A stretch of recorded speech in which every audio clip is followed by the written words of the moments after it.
The first time we came here. Oh, Paimon remembers! Nahita's consciousness had been trapped by the doctor, but we followed the clues she left behind to help her.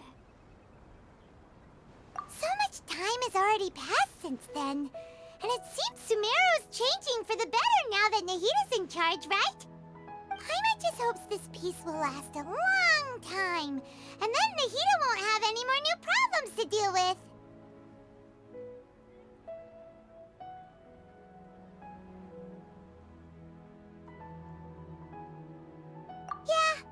You're right. We somehow always find ourselves right in the thick of it. Who knows what will happen next? Come to think of it, maybe it's all because of you. Maybe you're just a magnet for trouble. Huh?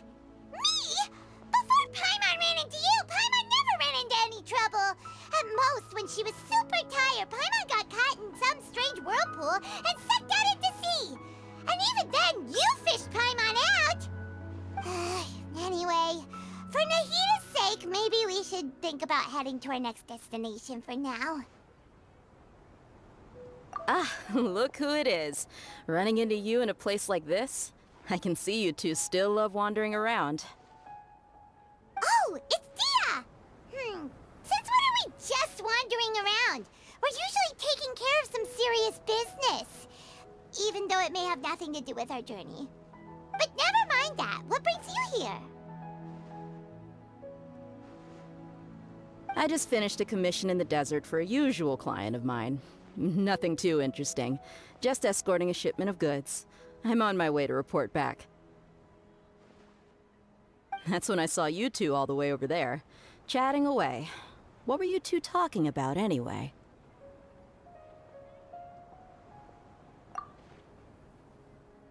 Huh?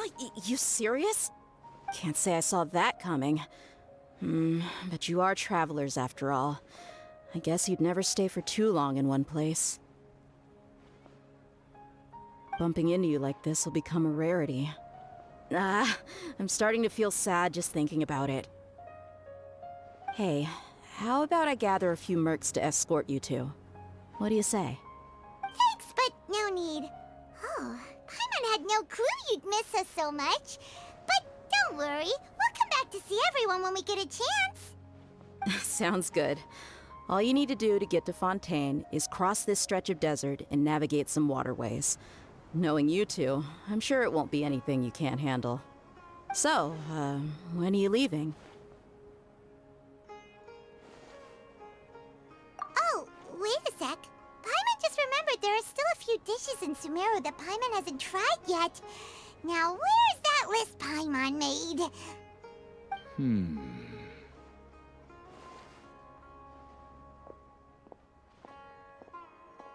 I see. Guess you won't be needing a going-away party or anything. It's sad enough to see you go like this. Though, now that I think about it, Sumeru wouldn't be what it is today without you. Seems true heroes always prefer leaving quietly. By the way, should we go say bye to Nahita?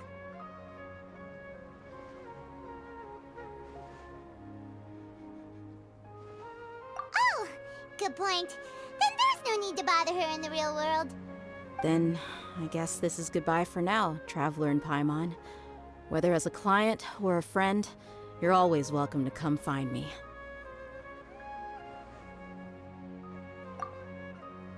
Goodbye, Dia.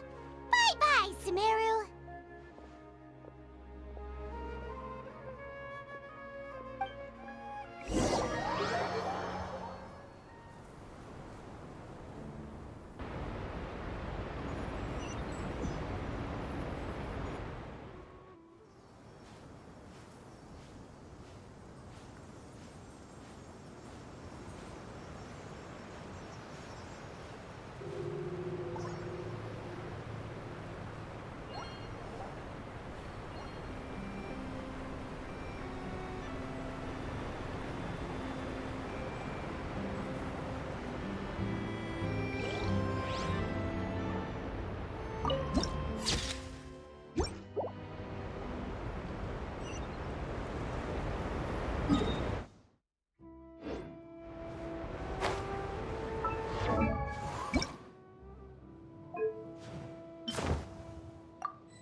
must be Fontaine's port. Wow. Everything looks so advanced in Fontaine. Paimon's heard that the industry here is extremely developed, and there are all kinds of unusual machines. Just seeing the sights as a tourist is nice, but maybe it would be better if we found something to do.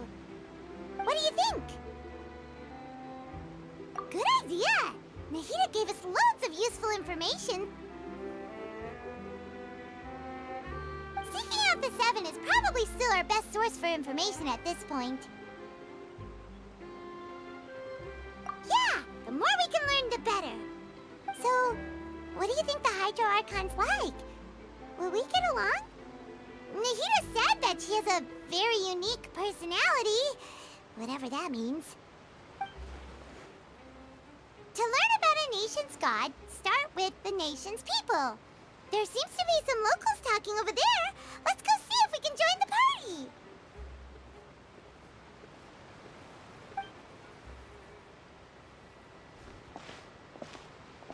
party. If you ask me, it's a tragedy how things ended for him.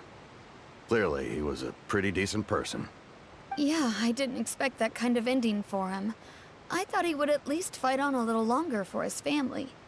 I was expecting a sudden plot twist, but it's a pity that it never happened. Still, his story is quite the tearjerker.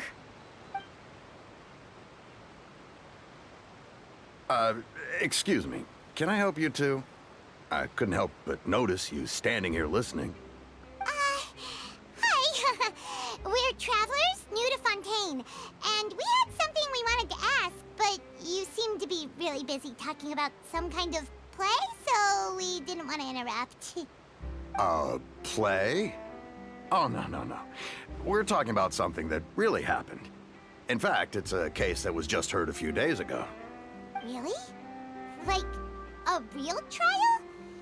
But the way you were talking about it and the words you used just now made it sound like some kind of story. Well, good tales are often based on true stories, aren't they? And what you see in reality may also be someone deliberately putting on an act while harboring ulterior motives. Whether something is true or not simply isn't that important. The main thing is whether the story being acted out on the stage is splendid enough. Oh, but it looks like you're not from around here. You probably don't know that the Fontaine Court of Justice is called the Opera Epiclese, or more commonly known as just the Opera House. But, shouldn't court cases be treated a little more seriously than that? Not to question Fontaine's way of doing things, it's just that putting someone on trial is usually a very serious thing. No worries. Other visitors to Fontaine have wondered the same thing. You could say that we just don't want to waste the moving stories behind those cases. And as for your worries about whether the cases are treated with due reverence, we have the absolutely just and honorable Chief Justice Neuvillette, as well as the Oratrice Mécanique d'Analyse Cardinal, a machine created by the Archon. Between the machine and the Chief Justice, false charges and injustice are a thing of the past now.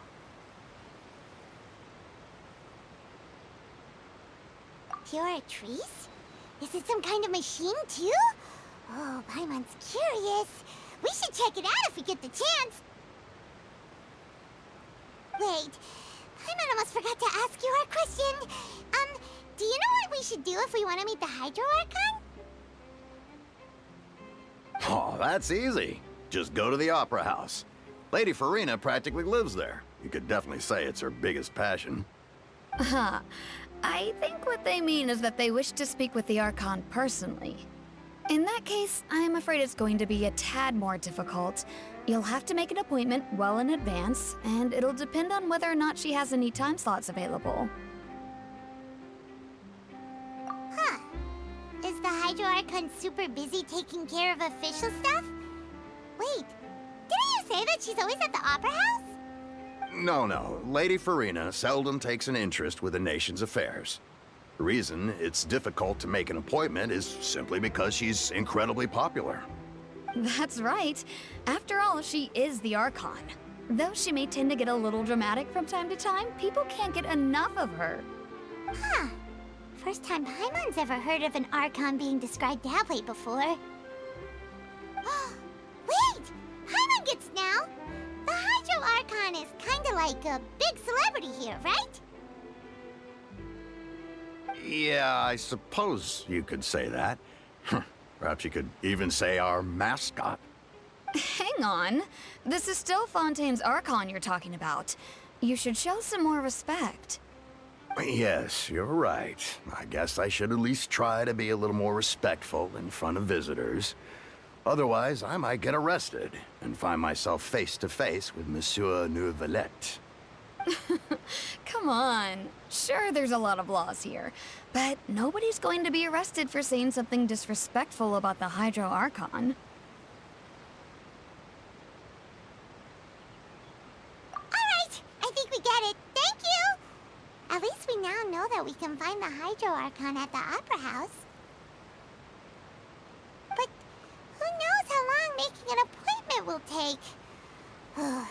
Guess we could have a look around the city in the meantime. Hey! What are you looking over there for?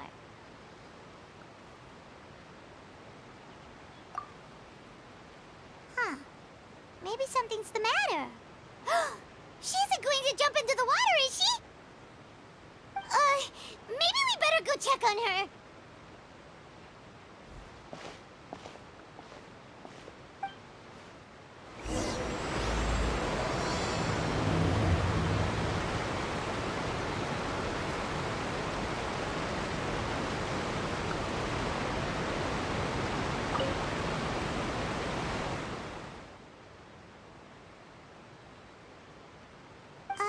Hello there. Excuse me. Are you alright? Huh? I'm fine. Thanks. Oh, okay then. We just noticed that you seem to be worried about something. About many things, actually. But there's nothing I can do but just keep my troubles to myself. I was just reminiscing about a place my brother and I would play when we were kids. It was just atop that hill over there. See? You're pointing at the sea. Wait, are you saying that you and your brother lived in the water? No people call the waters around Fontaine a sea. It's actually just an inland lake that's filled with fresh water. And no, I can still see that hill clearly in my memories. Now, it's been completely submerged. He would skip and jump, tossing sand in the wind. The sun shone brightly, and the air was filled with the scent of the sea. But now, the water is gradually swallowing our memories. It won't be long before it swallows us. Sorry. Paimon doesn't really get what you mean. I don't believe we've had the pleasure of meeting. Are you Lynette's new friends? Oh, and you are? Thanks for looking after my sister. She often comes here to reminisce about our childhood, that's all. There's no need for any concern. Allow me to introduce myself. I'm Linny, and this is my sister Lynette. If I had to guess, I'd say you must be travelers from abroad. Nice to meet you. Paimon is Paimon, and this is the Traveler. We just arrived in Fontaine. We were just talking with your sister. Even though we didn't really get what she was saying. I see. It's unusual for Lynette to be so willing to talk with anyone. In fact, she seldom speaks at all. I'm usually the only one she ever talks to. Oh, really? Then you two are just like us. Paimon's always the one talking for some reason.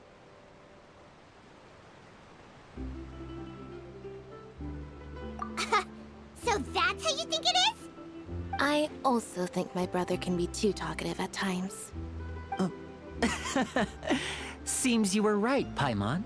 We are quite similar. So, what did Lynette mean just now when she said that the water is engulfing your memories? And that it won't be long before it engulfs you too? Oh, that. It's from a prophecy that's been circulating in Fontaine for some time now. Well, I suppose prophecy isn't exactly the right word, because that implies a certain amount of uncertainty. There's no doubt about what's happening in Fontaine now. Where to begin?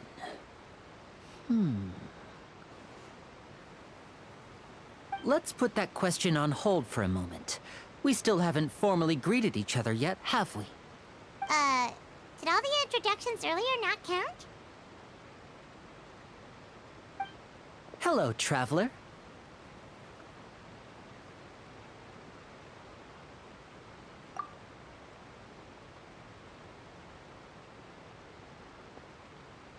And hello, Paimon. Hey! Why didn't Paimon get a handshake? You're not poking fun at Paimon, are you? Please, don't take offense. Just consider it a sort of etiquette we have here in Fontaine when making new friends. You should remember it. It might prove useful. Oh, all right then. Well, Paimon's just happy to have a local friend now. By the way, we were just getting ready to go to the Opera House to meet the Hydro Archon. Would you be able to show us the way? So you're going to see Lady Farina? No problem at all. In fact, I was planning to go to the Opera House later myself. I'll gladly take you once I finish things here. Please, follow me.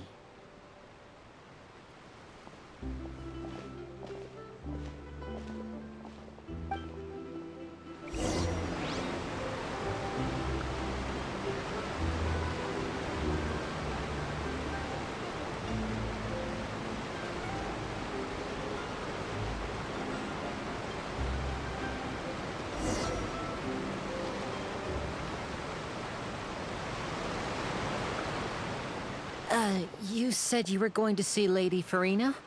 Well, it seems Lady Farina has come to see you.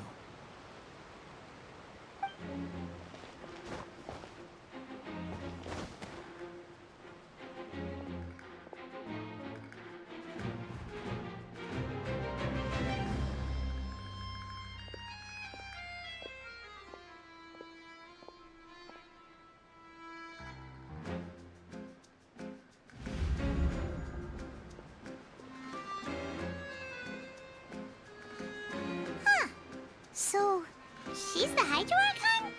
But how did she know we were looking for her? My dear people, rich and poor, those with cup in hand and those with nothing at all, raise your glasses in celebration. If you don't have one, then just raise your hand in lieu.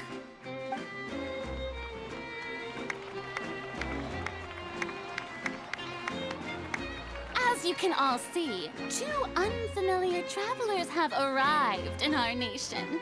Come, let us make a toast in honor of this traveler and her companion who have journeyed here from distant lands.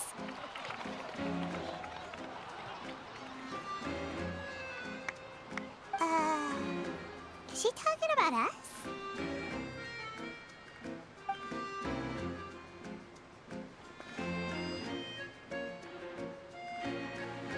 I've long heard of the turmoil and chaos you left in your wake as you visited other nations, but I welcome you nevertheless.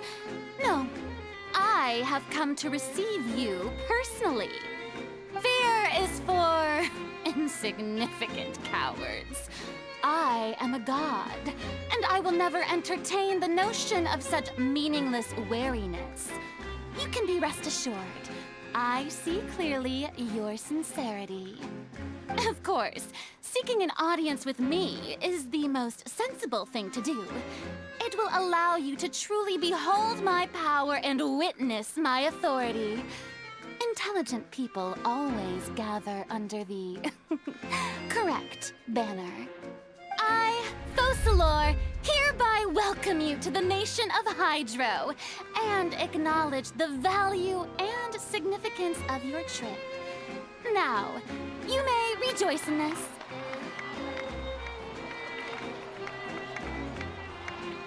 Yeah, Paimon still can't believe it. Feels like we've only been here for a few minutes. But the Hydro Archon's entrance was, how should Paimon describe it? A little over the top? Miss Hydro Archon? How did you know we were coming? I see. As Outlanders, you inevitably lack even some of the most basic understanding. Don't forget that even the gods can be divided into the mediocre and the excellent. I suppose it's only natural for you to be awestruck by my abilities. You had best stop and consider. Do you really have the noble qualities and etiquette necessary to communicate with a god? All it takes is a flick of my finger for me to know everything about you. Whoa. Talk about sounding high and mighty.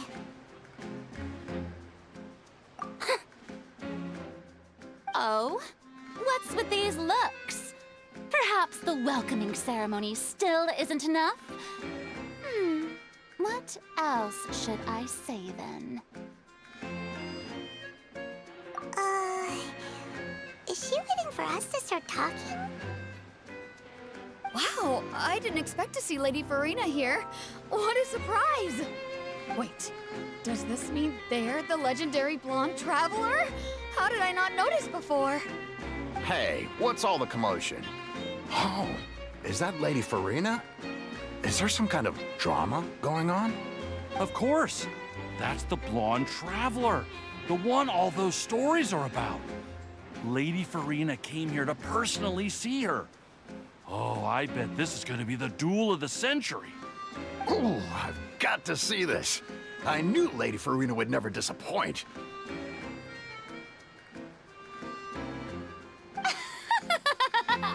Yes, but don't get too excited now.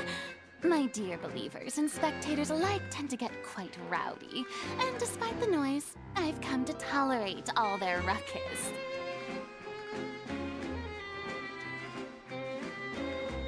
You may consider this my reward to all of you. I have determined that there will be an epic duel between myself and this traveler from another land, just as you were hoping to see. Now she wants to fight? Aren't we getting a little ahead of ourselves?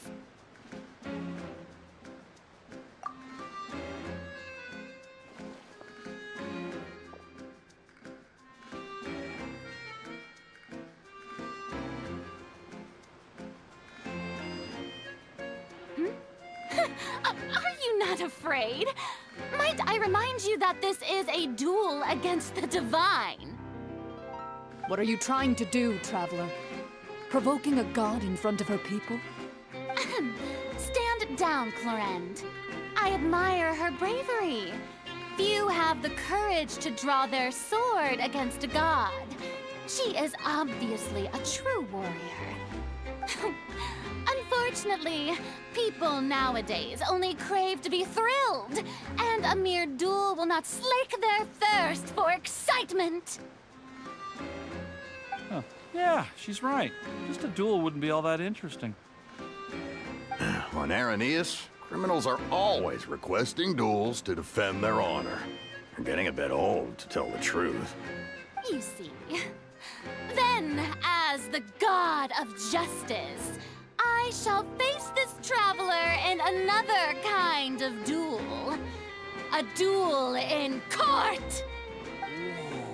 Whoa. All right! Now that'll be worth seeing! Right. This is Fontaine, after all. Such a grand opera house, it would be a pity not to use it. Why do you care so much about the crowd's reactions? Seems you've spent a little too much time in the opera house. Besides, how exactly do you plan to have a duel in court? You mean you're going to put us on trial?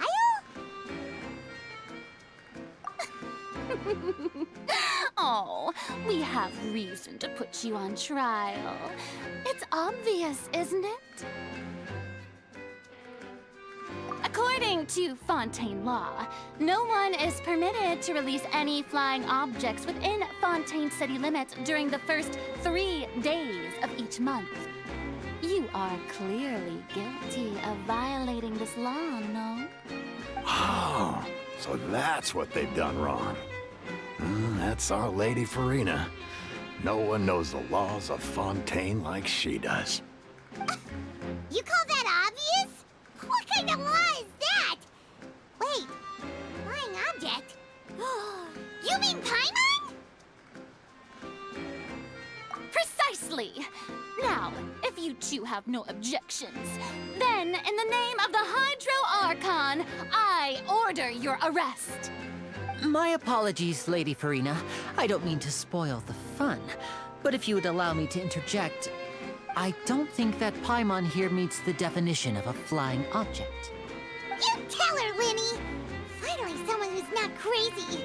How could anyone call Paimon a flying object? Ah, great magician Linny, my beloved citizen. I'll permit you to object, but how exactly do you plan to prove your claim? As a magician who just rained on your parade, I naturally should shoulder the responsibility of saving the show. So, with such an audience gathered here, allow me to perform a trick for everyone.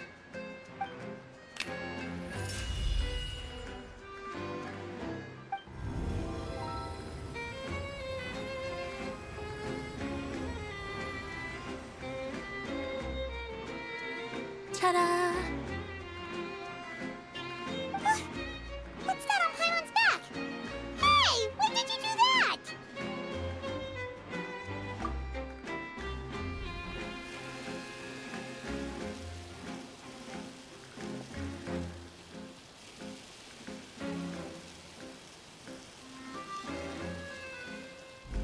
There.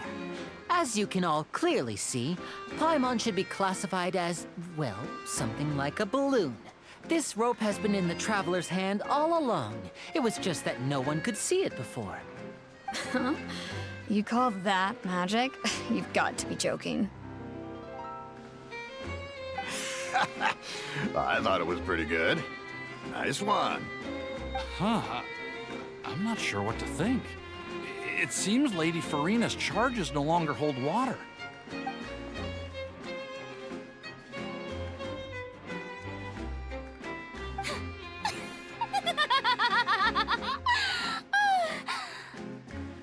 Amusing. Very amusing, Linny. Just the sort of unexpected twist that I enjoy. With you here, today's performance can finally be called complete. Performance? You see all this as a performance? In which case, consider the matter of your trial resolved. The god of justice will not bring charges against an innocent person. But when there are valid grounds, I will not only judge travelers from abroad, but even the gods of other lands. I look forward to seeing your upcoming performance at the Opera House, Mr. Linny and Miss Lynette. That's enough for now. Toodaloo!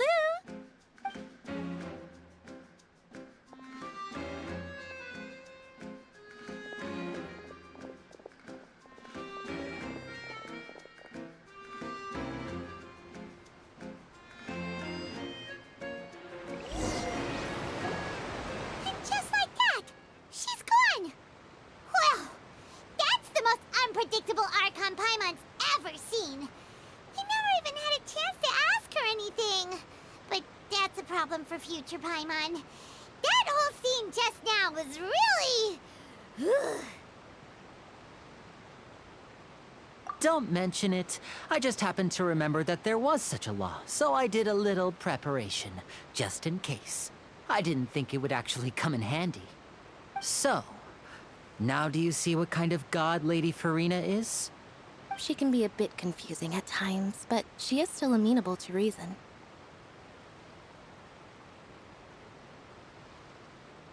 Anyway, Paimon had no idea you were a magician, Linny. It sounded like you'll be performing at the Opera House, right? I just know a few simple tricks I use to make a living. Lynette is my assistant. It will actually be my first time performing on the most prestigious stage in Fontaine, the Opera House. But opera house where criminal trials are held in Fontaine? When there are no public trials being held, the Opera House hosts a variety of other performances. To the people of Fontaine, the line between a trial and a performance can be a little blurred. And speaking of performances, I would be remiss to forego this opportunity gifted by fate. Might I invite the two of you to see my performance? My brother's always excited to make new friends. Oh, sure. We don't really have anything to do now, and we wanted to go to the opera house anyway. Splendid. In that case, why don't we go together? I'll show you the way. I just have something to take care of first. Oh, you really mean it? Then I'll take you up on your offer. This is a magical item known as a magic pocket. Perhaps you can help me distribute them to the people here.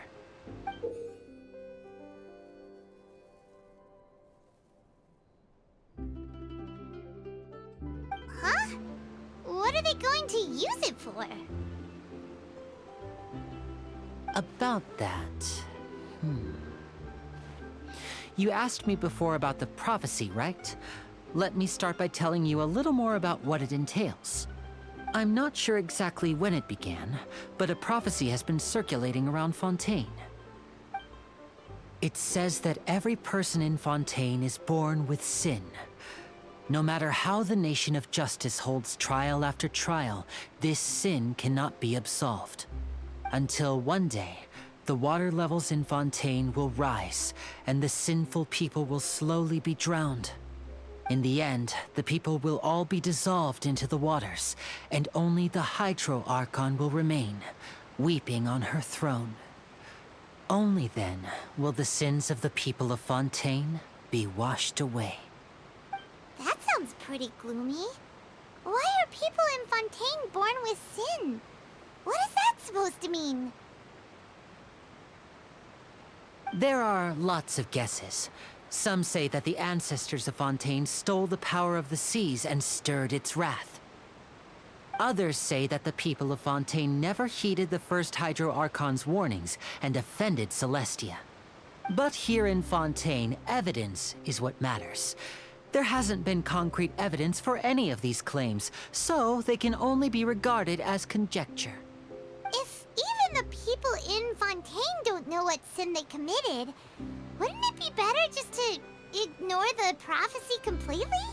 Why bother feeling guilty all the time? That's exactly what the people did at first. But in the last few years, the water levels in Fontaine have actually started rising.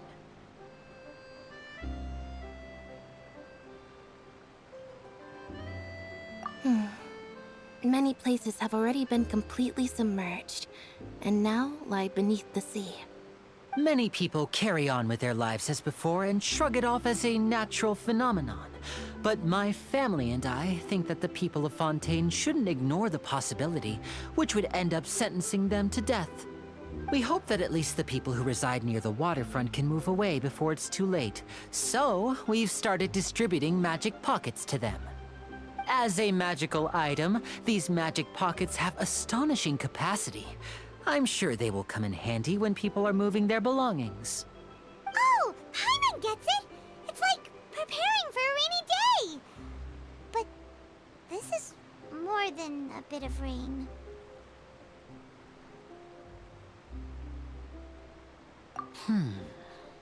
Perhaps only absolute power could ever contend with such a catastrophe. But who knows? We're just tiny specks in the grand scheme of things. Now, if you'd like to help, then please give these magic pockets to anyone nearby. Be sure to convince them to take it, regardless of what they say.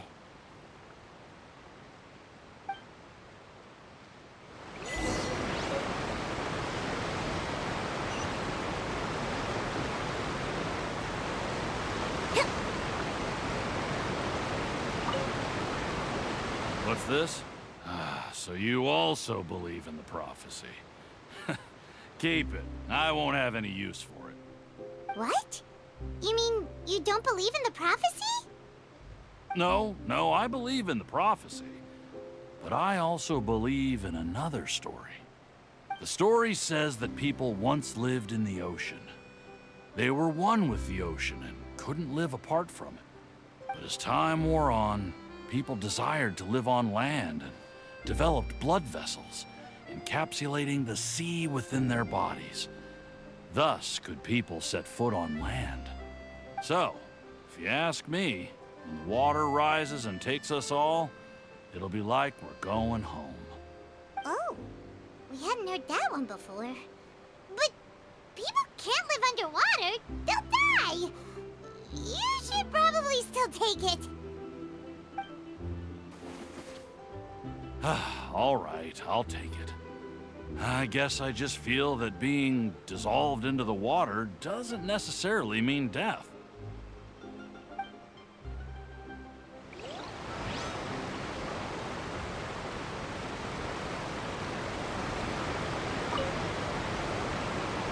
So you're the blonde traveler that everyone's been talking about. My apologies for not recognizing you earlier. Oh, a magic pocket? Seems you really thought of everything. I guess it's better to prepare for the worst and hope for the best. Thanks. Please, also thank the magician on my behalf when you get the chance.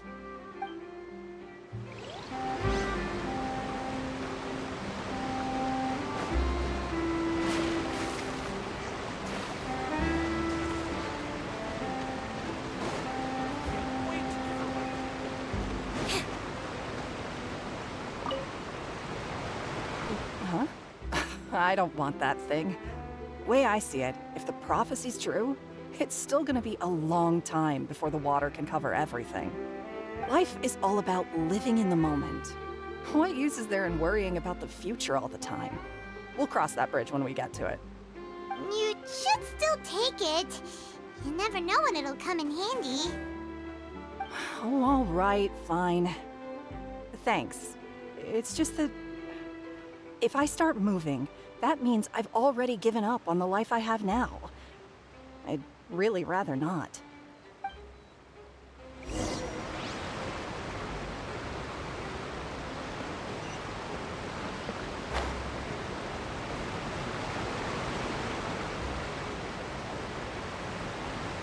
Oh? You already handed out all of the magic pockets? That was fast. So, what did people have to say? I bet you heard some, interesting opinions. Yes, but that will change once disaster strikes. I know they'll change their minds, so it's only right to help them prepare. Is there anything else you need to do before we leave? Yes, one last thing. I have the magic pockets made by a workshop in the court of Fontaine. Since we're out and about, I was thinking about bringing him some more materials. So, you want to collect materials? Just tell us what the materials look like and we'll help. Many hands make light work. Oh, that would be much appreciated. We'll need some Romaritime flowers. I remember seeing them near the waterfront on the east side of the harbor.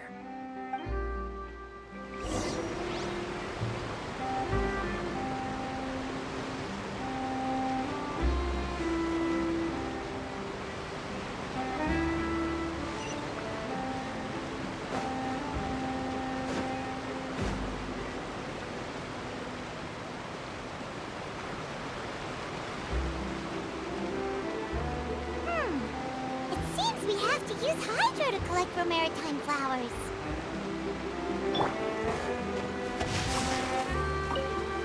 Body in mind.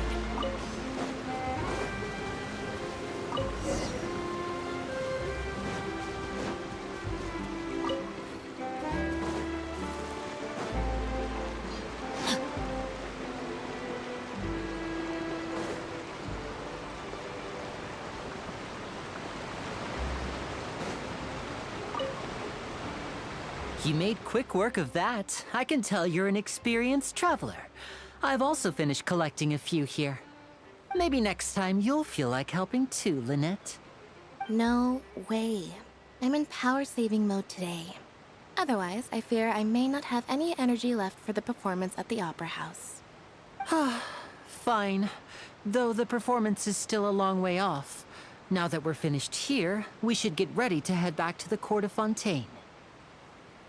So, we're going to the Court of Fontaine before we head to the Opera House? Good. Paimon wants a tour of Fontaine's largest city and try...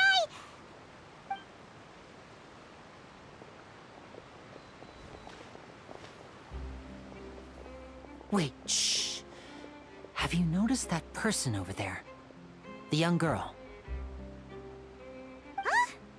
What's wrong with her? Paimon didn't notice anything. She's obviously a thief. Magicians and thieves practice similar methods. We divert attention, and a distracted audience is one that won't discover what you're really doing. Watch her movements carefully.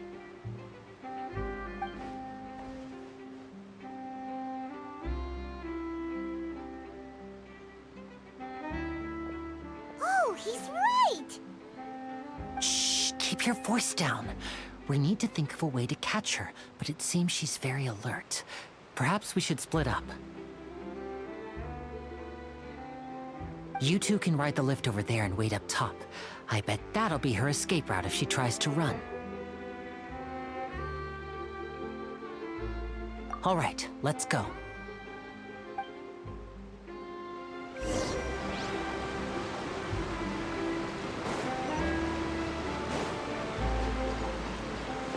Time to act. Body and mind.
This world is full of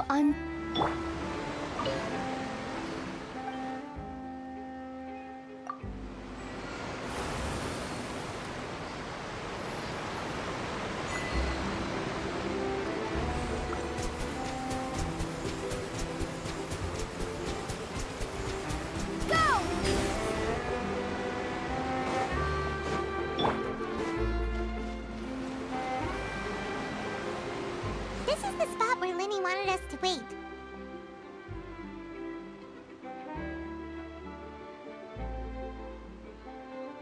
Oh, look! Isn't that her?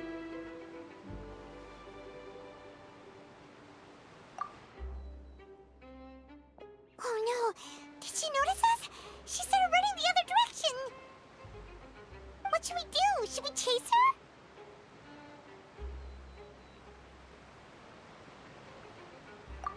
You're right. She might also be trying to lure us away.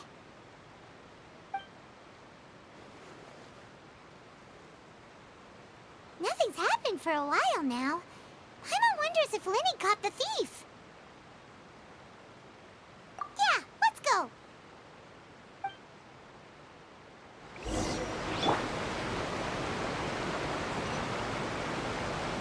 How long will it take?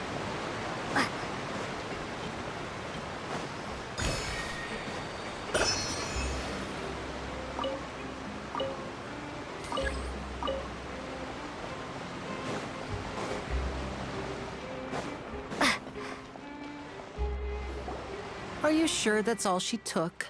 You should check to make sure you're not missing anything else. No, that was all. Oh, I can't thank you enough. I didn't notice a thing earlier. Anyway, I should be going now. Thanks again. Oh, were you returning what the thief had stolen? That's right. Pity I wasn't able to catch her. She distracted me by dropping the thing she stole on the ground. By the time I looked back, she was already gone. I saw the general direction she went, but Linny twisted his ankle, and I needed to make sure he was okay. Oh, did you get hurt, Linny? I'll be all right. It's just a twisted ankle, that's all. In fact, it's feeling better already. If you want to play at being a hero, at least try not to get hurt doing it. Imagine what would happen if you managed to derail our performance as a result. You're right, you're right. Sorry, Lynette. I have to admit that the thief was even more skilled than I had anticipated. But at least we were able to get the stolen items back, so it wasn't a complete failure. What a slippery little thief! Guess things turned out all right in the end, though. Linny's initiative paid off! All right, let's put this little detour behind us. We should go to the Court of Fontaine now.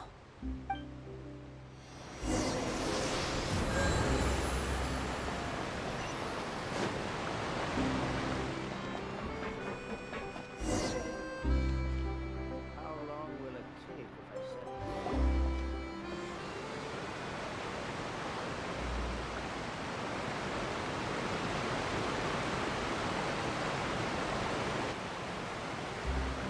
So, we ride this thing to go into the city?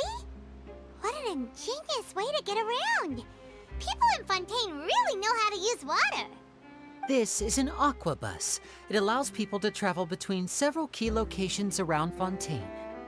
It's pretty convenient, but the ride can become a little dull after a while. The scenery is always the same. That's why it's better to travel with friends. So you mean it's still boring even when I'm riding with you? No, that's not what I meant. It's just that, well, you don't really talk that much. Besides, it doesn't really feel like a real trip when it's just the two of us. It's the same as being at home. Whatever. Guess that's what it's like to be an older brother. It's about time for us to leave. Let's get on board.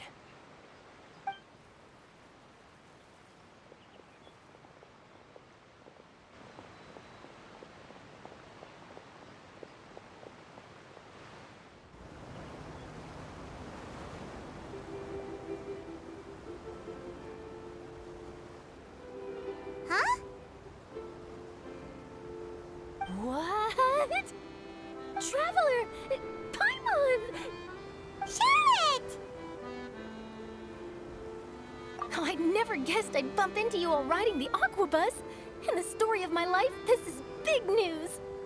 What are you doing in Fontaine? I didn't hear anything about you paying us a visit. Yeah, it's quite the coincidence. But as travelers, we're always on the move. It's not surprising that nobody knew we were coming. Though we still have no idea how the Hydro Archon knew about us. Oh, let Paimon introduce you to our new friends! Oh, no need for introductions, Paimon. I would recognize the great magician Linny and his assistant Lynette anywhere. I wouldn't be much of a reporter if I didn't know who they were. It's a pleasure to meet you. I'm Charlotte, a reporter for the Steambird. Nice to meet you. From the Steambird, huh? We've often relied on your paper to promote our performances.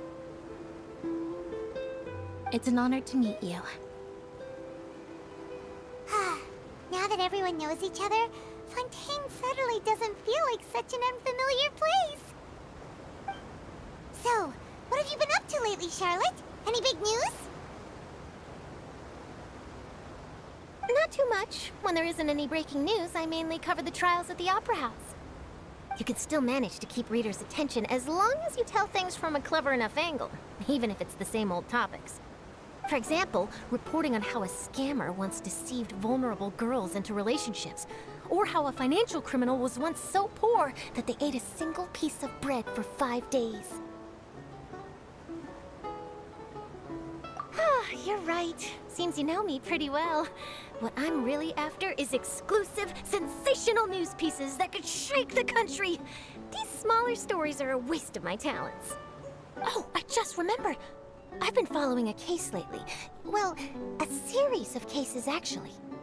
You mean the serial disappearances of young women case? That's right!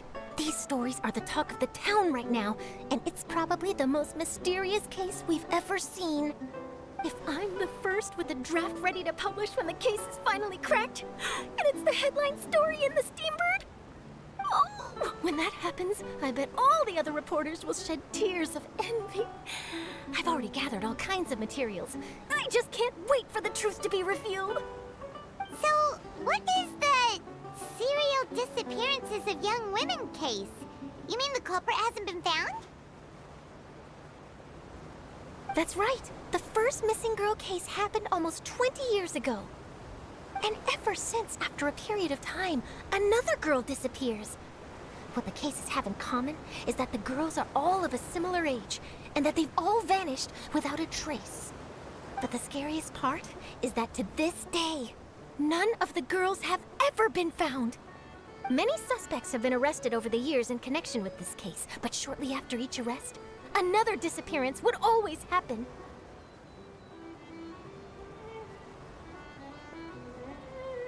Yes, it's possible. But either way, I believe that every case has some precise truth behind it, waiting to be exposed. Yes, I agree. And at the very least, the family of those missing girls deserves some sort of explanation. I just imagined for a second what I would do if Lynette were to suddenly disappear. I'd pay any price to get her back, and then find a way to track down the culprit. Please don't imagine that, Linny.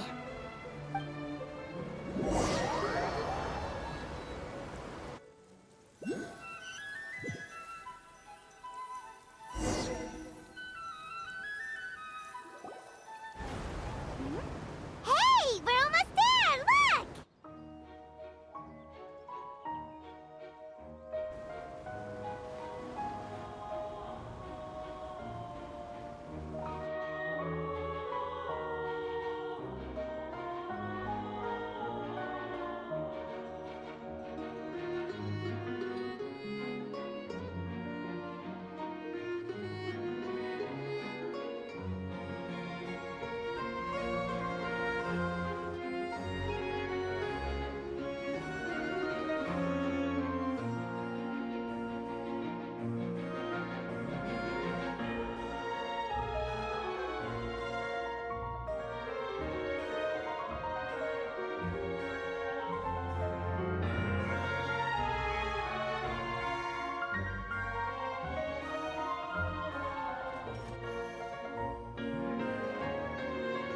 Well, I really enjoyed chatting with you. Life should be full of pleasant little surprises like this. Yeah, us as well. The ride went by too quickly. Ah, I have an interview to get to. I should get going before I'm late. Okay, Paimon hopes we can chat again soon, Charlotte. See ya! Bye now. Oh, be sure to stop by and see me at the Steambird when you have time. What a tough job. Always running around and interviewing everyone. Well, where should we go now? If you don't mind, how about we stop by my home first? Besides, I still have all the materials we collected. Sure, we wouldn't mind at all. This city is so huge, Paimon wouldn't know where to start anyway.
This is our current abode.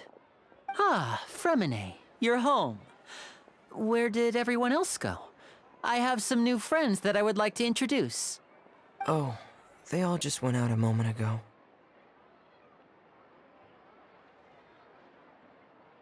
I see. Everyone is getting busier now that Father will be returning soon. I suppose that can't be helped. Allow me to introduce you to my little brother, Fremine. He is a phenomenal diver. Hello. Nice to meet you. Paimon is Paimon, and this is the Traveler. Oh, you sound very proud to have a diver as a brother, Linny.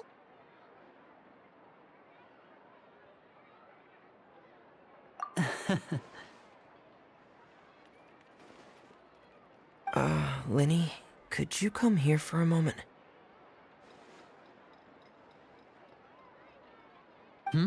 What is it, Fremine?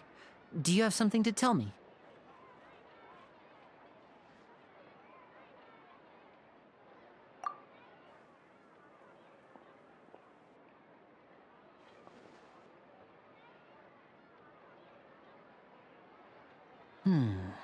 Okay, I see. Is everything all right?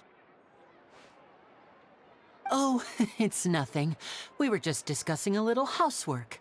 Sorry for the interruption. Oh, before I forget, the Traveler and I collected more materials to make magic pockets.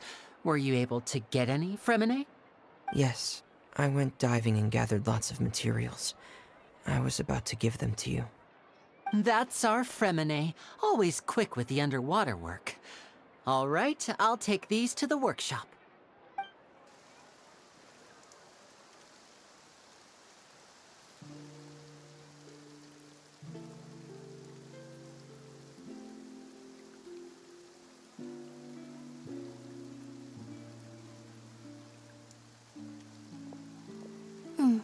Looks like rain. Oh, you're right. But wasn't it clear and sunny just a moment ago? Fontaine's weather sure is weird. I'm afraid that's just how it is here. It often rains on days where there are trials being held in the Opera House, but don't worry, it'll clear up soon enough. What's wrong, Fremine? There's a legend about the rain that I tend to believe. It's said that a dragon of water once resided in Fontaine. Though we don't know where the dragon went, every time it weeps, the skies will cloud up and pour out rain. When I was a child, my mother told me that if I wanted to go outside and play, I should yell toward the sky at the top of my lungs. Hydro Dragon! Hydro Dragon! Don't cry! If it's an elemental dragon, then having the power to make it rain wouldn't be very unusual. Let Paimon try something. Hydro Dragon, don't cry!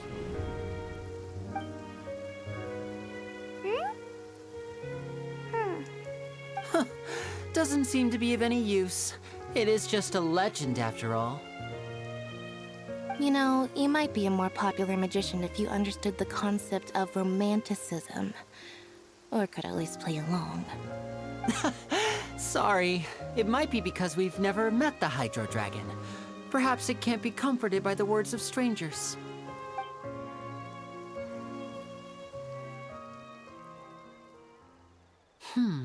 It rained for longer than I suspected. Oh, it's already getting late. Was there something you needed to do, Linny? Yeah, some preparations for the show at the Opera House. I need to find a way to catch the last aqua bus of the day. On the day of the performance, just ride the aqua bus to the island of Aeneas. I'll have Lynette meet you at the fountain in front of the Opera House. Oh, are you leaving now? What is it, Fremine? I'm in a hurry. Oh, I get it. You feel nervous delivering the materials for the magic pockets, is that it? Perhaps we could trouble the Traveler to help us take these materials to the Beaumont workshop and deliver them to the owner there?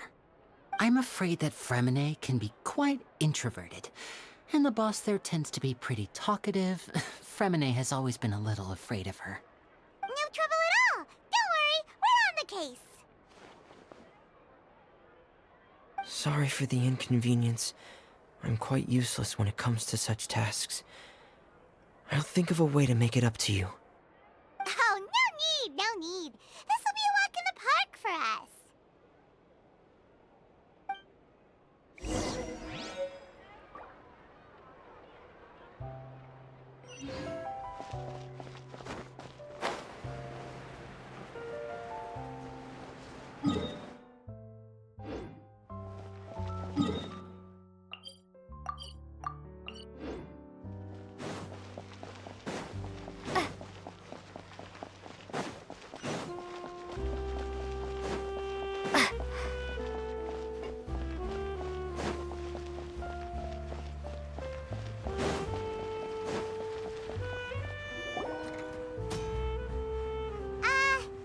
Hello? Is there anyone here? Oh, hello there. New customers? Looking to buy, or do you need something made? Or perhaps you're just looking for a chat with me. Oh no, we're just here to deliver some materials. Here they are. They're for making... what were they called again? Ah, these must be for magic pockets. I could tell right away. I've already made several orders worth now.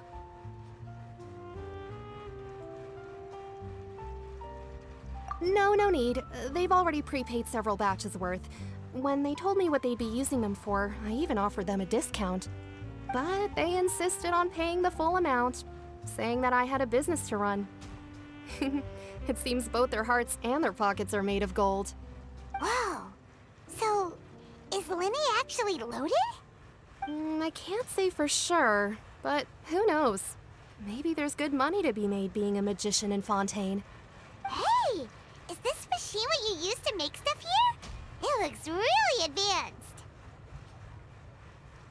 Why use your hands when a machine can do the work?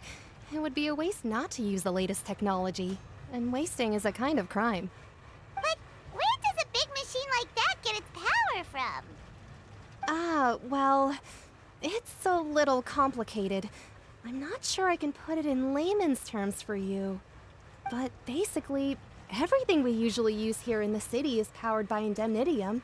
It's a type of energy that's produced from trials. Huh? How can trials produce energy? Well, I'm not completely sure of all the details myself, but basically, when a trial is in session, the Oratrice Mécanique d'Analyse Cardinale harvests people's belief in justice and converts it into energy to be used all around Fontaine. So that's what its other function is? Paimon heard that the Oratrice was created by the Archon to make judgments. But Paimon still doesn't get it. How could something unreliable like people's beliefs be turned into a stable power source for these machines?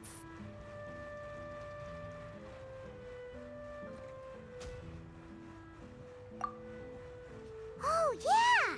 So that means the Hydro Archon relies on the machine to take the energy created by belief and turn it into power for all of Fontaine, right? Even though I've never heard anyone really put it that way before, it sounds like it makes sense. Besides indemnitium, we have another type of energy called pneumosia. It isn't produced by the power of the Archon, but it is unstable by nature. Even now, it still cannot be widely used by civilians. I thought I'd find you hard at work, but here you are chatting the day away. Since you're already talking, I'm sure you wouldn't mind a few words with me. You again? Didn't I already promise you that I'd have the more I owe to Confrérie of Cabriere by next month? Why are you hounding me now? Yeah, but how do we know that you won't go running off by the end of this month? I want 50% today. Wait, no, 70%. Huh? You... Seems business isn't so great for the workshop. We've already finished our job and delivered the materials. Maybe now is a good time to leave? Hey, hold on! Before you go around trying to collect payments, why don't you settle your own debts first? If Confrérie of Cabriere wants to poach clients from Northland Bank, that's fine. But I'm afraid you still owe the bank a hefty sum of mora. So why don't we work things out between us first, before you get back to your little conversation here? You're from Northland Bank. But we said we'll pay everything we owe next month. Why are you hounding me now? Traveler, Paimon! I didn't think I'd run into you here in Fontaine. What are the chances? We're surprised to see you too! What are you doing here in Fontaine? You didn't want to stay in Snezhnaya? Long story short, I've already been in Fontaine for some time now, and honestly, things have been pretty boring. But it seems that fate brought our paths together today. Not only will I have some good friends here now, but ones who always seem to find trouble. Either way you look at it, it seems things are going to get a lot more interesting now. Pretty sure we'd want to avoid anything that you'd find interesting. Besides, our trip here has gone pretty well so far. Right, Traveler?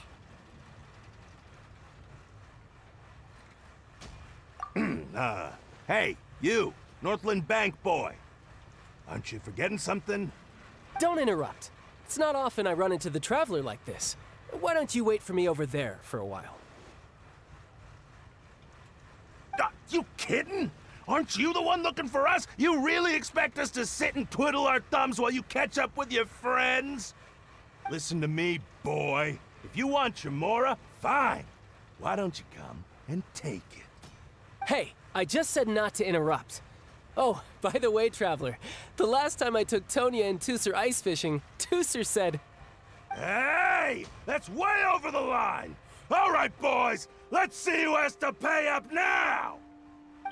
Can you at least let me finish one sentence? Fine. Though the bank told me not to get rough with our clients. You're the ones who started it. This is an act of self-defense. You two will have to be my witnesses, okay? I'm sure this won't take long.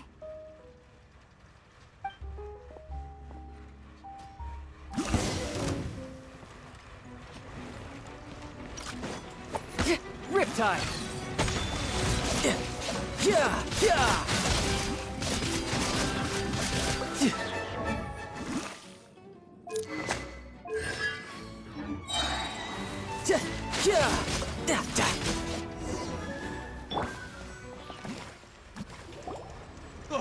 What's your deal, Brad? How How are you so strong if you're just a staffer from Snezhnaya's Northland Bank? Wait, don't tell me you're... Oh, now you notice. It's a little late, don't you think? Just make sure you understand that you don't mess with Northland Bank. Got it?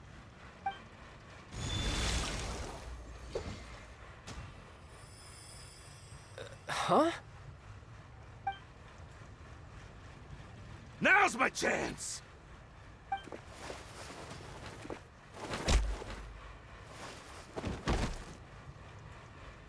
Huh. That was weird.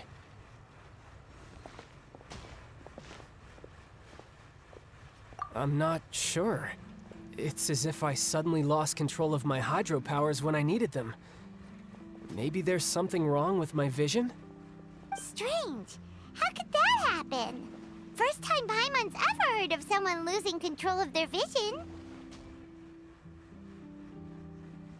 Never mind. It doesn't matter. If I want to stay sharp, I shouldn't be relying too much on my vision anyway. Besides, I always have my delusion in case I need it. So what are you doing in Fontaine, child? I don't see its work for Northland Bank. Well, I guess it's because I've been in a bad mood lately. Huh? What kind of reason is that? Wait, since when do you feel down about anything? I don't know. Maybe I still have a lot to learn about myself. But recently, there seems to be some sort of restless power stirring inside of me. And I don't know why, but every now and then I feel like I'm in a terrible mood. Maybe you losing control of your vision just now is connected with that power you're feeling inside. That is a possibility. I can't remember if I ever mentioned it before, but when I was 14, I fell into some unknown abyss. It was during that time I learned nearly all of my abilities. The one who took me under her wing and taught me was named Skirk. She was always quiet and very mysterious. Nobody knew where she came from or what she had been through, and she was always very strict when teaching me combat techniques. One time, I asked her why she was willing to take me on as an apprentice. From what I could make of her answer, it was because I had awakened it, and traces of it remained on me. She said that all my combat training would be useful in the future. But what is it? What did you awaken? She never explained that, but my guess is that it's related to a dream I saw when I had just fallen into that abyss. In my dream, I was in the deepest depths of the sea, and the boundless seabed was all around me. But in front of me appeared a whale that was so massive, I felt like I couldn't breathe. A whale? Oh, that sounds familiar! When we fought against you before, you summoned a huge whale that seemed to leap at us. Is that the one? That's just an abstract form of a whale that I create using my elemental powers. It takes that shape because the scene I dreamt of the whale has always been stuck in my mind. I'll never forget it. So you used the whale as inspiration for one of your moves? Huh. Seems a little twisted to Paimon. So why don't you just go ask your master? Maybe she knows the answer. You make it sound so easy. Ever since the incident I experienced there, I've never stopped searching for Master Skirk and that unknown abyss. But it's been years now, and I've still found nothing. There isn't even a trace of the place where I remember falling into the abyss. Oh, it sounds like some kind of ghost story. Yeah, I'm out of leads at this point, but there's nothing more I can do. It seems that strange encounters in this world tend to be elusive like that. Oh, seems the time really flies when I'm talking with you. I just remembered I have somewhere else I need to be, so I should get going. What? More work for the Northland Bank? No, it's more of a personal appointment. Lately, I've been sparring with some of Fontaine's official champion duelists whenever I'm feeling bored. Official champion duelists? You mean it's their job to duel? Yep, in Fontaine, before a criminal goes to court, they're given one chance to defend their honor by requesting a duel with an official champion duelist. The champion duelists are all-powerful fighters selected from among the nation's best. And the duel itself is a no-holds-barred fight with no specified stopping point. So engaging in such a duel is regarded as a symbol of defending your honor. If a criminal manages to win the duel, they'll be acquitted. But if they lose, they'll have no choice but to stand trial. And the worst-case scenario is that you're simply killed in the duel. Though it's rumored that Fontaine has a death penalty, from what I can tell, no one has ever been officially sentenced to death. So really, the only people who opt to duel are those who have suffered a grave injustice in being accused, or those who greatly value their honor. Otherwise, why gamble with your life? So, do many people actually get out of their trials by winning the duel? Apparently, it's exceedingly rare for anyone to actually win. Fontaine probably enacted this system as a way to show that the nation respects the honor of its citizens. Besides, none of the champion duelists are to be trifled with, which is exactly why I was itching to face them as soon as I got to Fontaine. Apparently, the one I'm meeting today, Clorinde, is the strongest of the champion duelists. I had been asking her for some time before she finally agreed to face me today. Well, that's child for ya. Paimon feels like we heard that name somewhere before. Clorinde. Huh. Oh, before I forget, I want you to have this. Huh? Your vision? You're seriously just giving it away? I'm just worried that it could become uncontrollable again. I'd be pretty upset if it got in the way of my duel, so I think I'll be better off without it for now. Besides, I just need you to hold on to it for a short while. I'll come retrieve it when I have some time later. Paimon knows what you're up to. You just want an excuse to come talk to us again, don't you? Whatever gave you that idea? I'll be in touch later.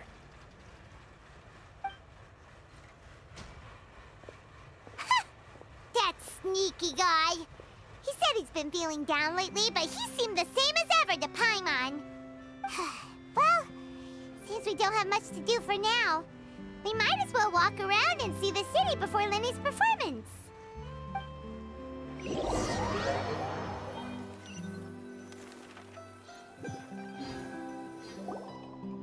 Wow! Who could have seen that coming? The reporter who was barely around for most of the story was the murderer all along! Sorry. Paimon was just surprised, that's all. Whew. Paimon never saw that twist coming. The murder mystery novels here are amazing! The whodunits here in Fontaine are a lot different than the light novels you see from Yai Publishing House. Both have their merits, but Paimon thinks this style of novels are more, well, novel.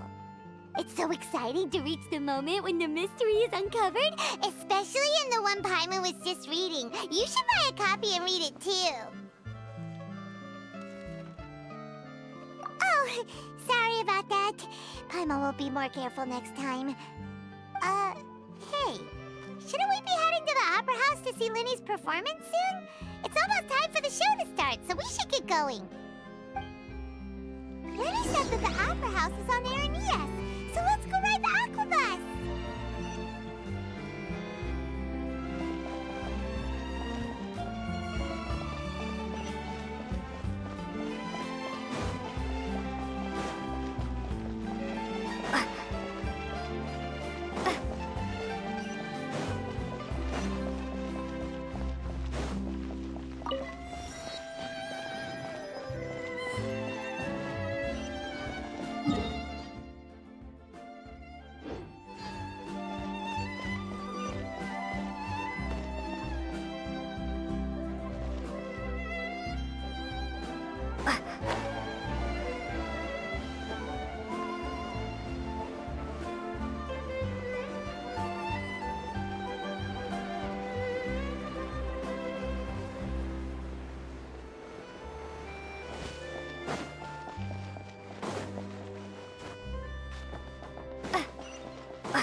Welcome to the Navia line.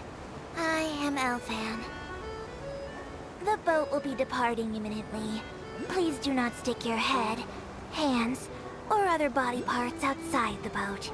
The Aquabus operator is not responsible for any accidents or injuries resulting from doing so. Also, please remember to buy the Steambird, though I don't read it myself. The destination of the current tour is Erinias. Points of interest worth visiting include the Fountain of Lucine and the Opera Epiclese.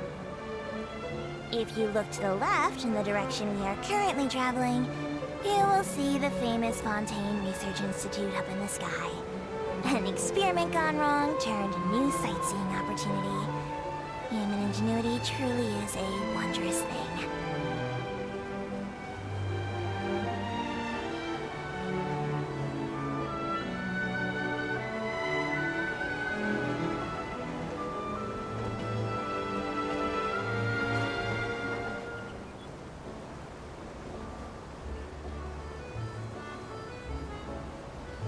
We are now approaching our final destination. Please be sure to bring all your personal belongings with you as you disembark.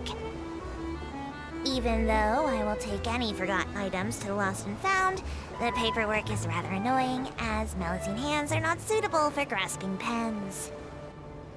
Please be careful when disembarking. It has been my honor to be your tour guide this trip. Thank you.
This is fancy!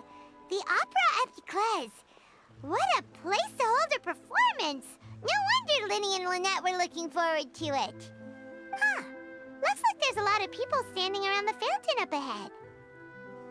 Oh, Archon, please bless us with a bright and healthy child. We pray. I don't know why you always feel the need to ask so much. I'll be happy as long as our child is healthy and lives a peaceful life. I guess if they're our kid, then there's no doubt they'll turn out smart. Maybe this is one of the customs in Fontaine. There sure are a lot of couples here. Vache. What's wrong? Vache. Vache.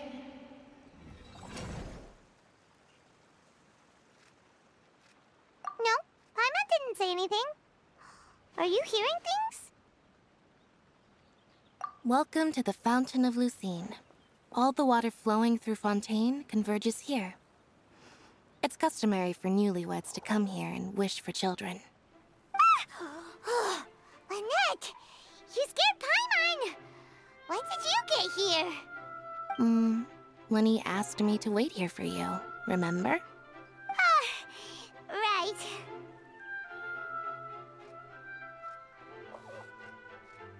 What do you mean? There are a lot of people here right now. Hey, you're not trying to scare Paimon, are you? Besides, it's the middle of the day.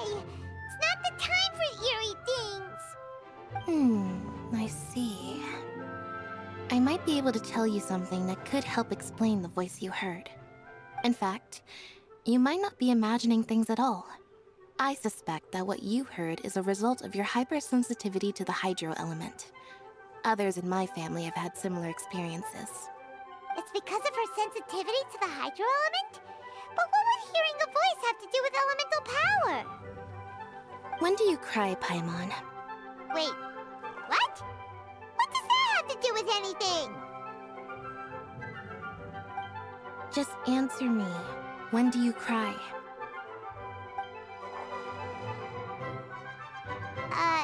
When Paimon's really sad? Oh, and when Paimon's super happy. Oh, and also when Paimon's really, really scared. Then you should understand that tears contain your most intense emotions. Like I just mentioned, the Fountain of Lucine is where all the flowing water in Fontaine converges. Even the tears that fall to the ground will eventually gather here. So maybe what you heard was the intense emotion coming from someone's tears.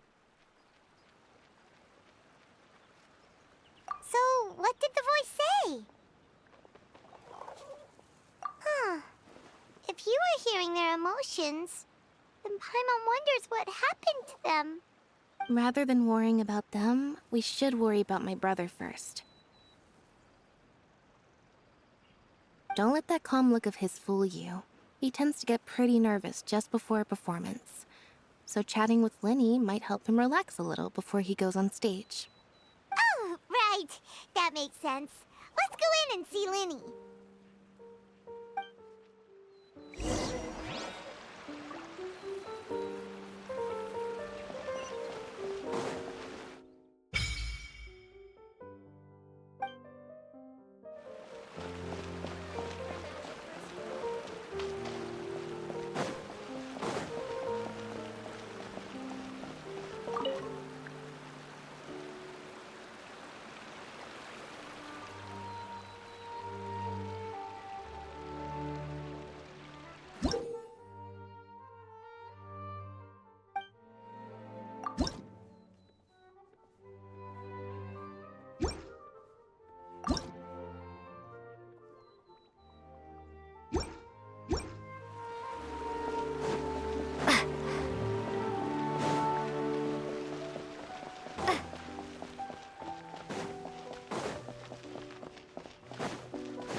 Traveler and Paimon, good to see you.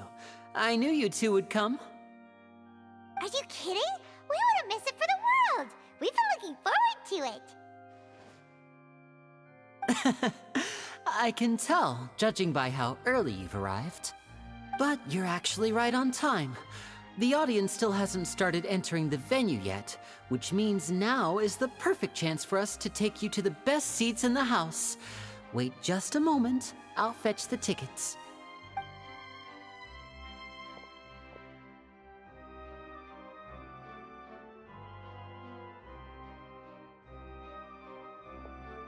The Opera House has assigned seating, so you always have to make reservations. I've already reserved your seats, and here are your tickets. Ooh, front row seats! Thanks, Linny! Don't mention it. There's no need to keep thanking me. Hey, Lenny! Could you come over here and take a look at this? Oh, I'll be right there. Seems there's an issue with the stage props over there. That's Cal, my assistant, calling me. I'll go lend him a hand. Yeah, we'll just go to our seats. You go ahead, Lenny.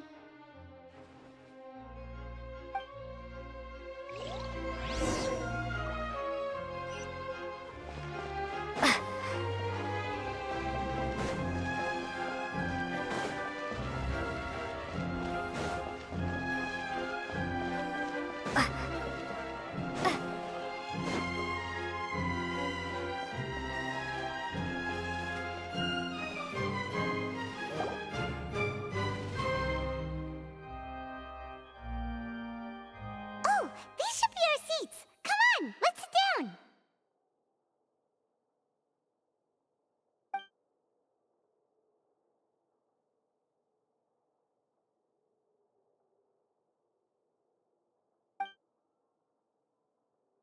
Uh...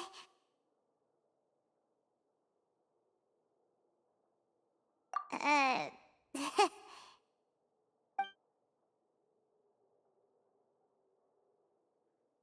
Hey, Traveler. Maybe we should strike up a conversation with the person next to us. Since we're sitting together and the rest of the place is practically empty still, it's kinda awkward if we don't say anything. Ah, you little... Of course you put this on Paimon. Excuse me, I did not realize you felt awkward. I am terribly sorry. I would be perfectly happy to chat with you if that is what you would like. Oh, so you heard all of that, did ya? Boy, you sure have good ears. Paimon thought she was keeping her voice down. Wait, that's not it. Paimon's... Sorry. Paimon's the one who was being rude, talking under her breath like that. So, let's talk, but, what should we talk about? Oh, Paimon's got it. You're also here early and sitting in the front. Are you a friend of Linny's too? A friend, you say? Well, if Mr. Linney would like to be my friend, I would be more than happy to reciprocate. Oh, so you're not friends with Linny then? Oh, this is getting more awkward by the second. Paimon nearly forgot to make her introduction. Nice to meet you. Paimon is Paimon, and this is the Traveler. We just arrived in Fontaine. It is an honor to meet you two. I have heard of your deeds across Tevat. And as required by proper etiquette, I will also introduce myself. I am... Oh, Monsieur Nervillet. What an honor it is to have you here to see my show. Ah, Mr. Linney. I should say it is in fact an honor for me to see your performance in person. Wait, Nervillet? Could he be... I saw you all chatting just now, but it seems you still don't know who Monsieur Nervillet is. Allow me to introduce you to Fontaine's Chief Justice. That seat is always reserved for him. It wouldn't be too much to say that he's the symbol of justice and honesty here in Fontaine. Whoa! Sorry for being so rude just now. Paimon had no idea you were such an important person. No offense taken. Being Chief Justice is merely what I do for work. Nearly every person has their usual reserved seat, so I'm not so special, really. And by the way, I should probably let you know, even though I would prefer not to, there's someone sitting up there in the VIP seats that has been striking a pose for quite a while now. I believe she is trying to give you a most elegant and impressive first impression. So I think you should take notice of her sooner rather than later, otherwise she may become flustered.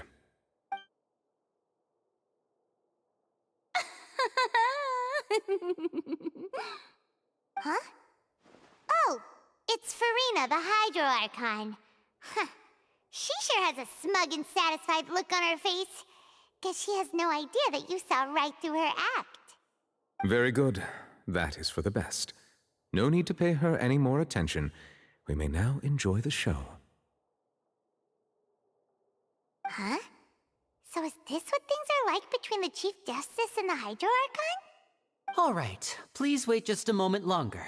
I've pretty much finished my preparations, and the performance will start as soon as the audience has made their way to their seats. Yay! The show's finally about to start! Paimon can hardly wait! Paimon's never seen a real live magic show before!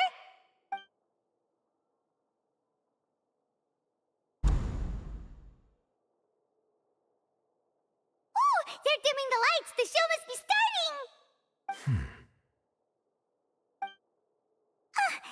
Sorry. Paimon will try to stay quiet. Welcome, one and all, to the Opera Epiclese. I am the star of today's show, Linny. And over here is my sister, Lynette, who will be working as my wonderful assistant. Please, let's give her a warm welcome. Hello, everyone. I know she may seem to be a little sleepy right now, but that's just a sign that she's nervous. Whatever. Now, some of you may be thinking, two vision holders who can freely manipulate elemental powers performing magic is not true magic at all. So, I would like to take a moment to assure you that elemental powers will have nothing to do with what you will witness on the stage today.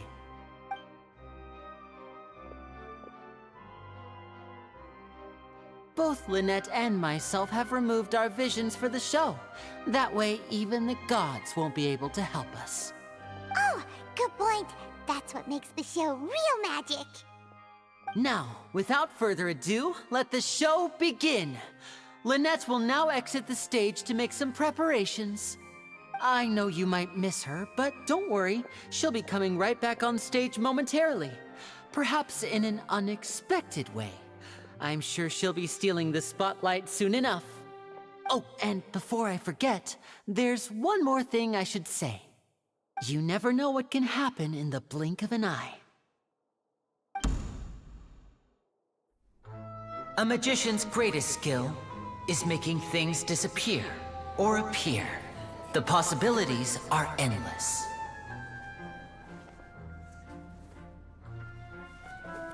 Huh?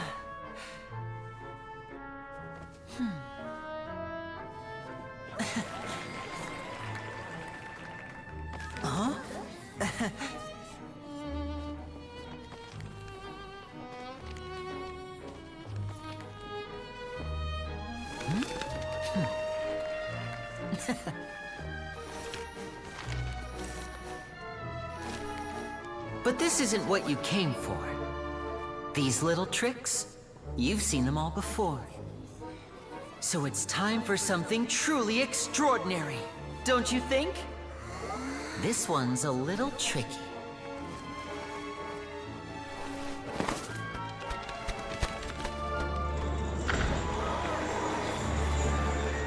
Using this water tank, I shall make my sister vanish completely, right before your very eyes.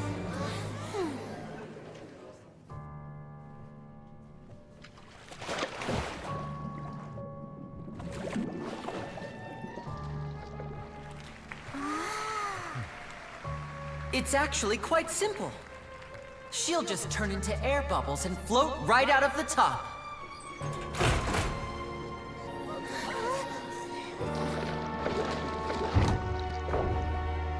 Oh no! I told them to check all the props carefully. With the lid on, even air can't escape. An amateur magician would be getting very nervous right around now. Luckily, it's me on stage, so let me show you what a true virtuoso can do.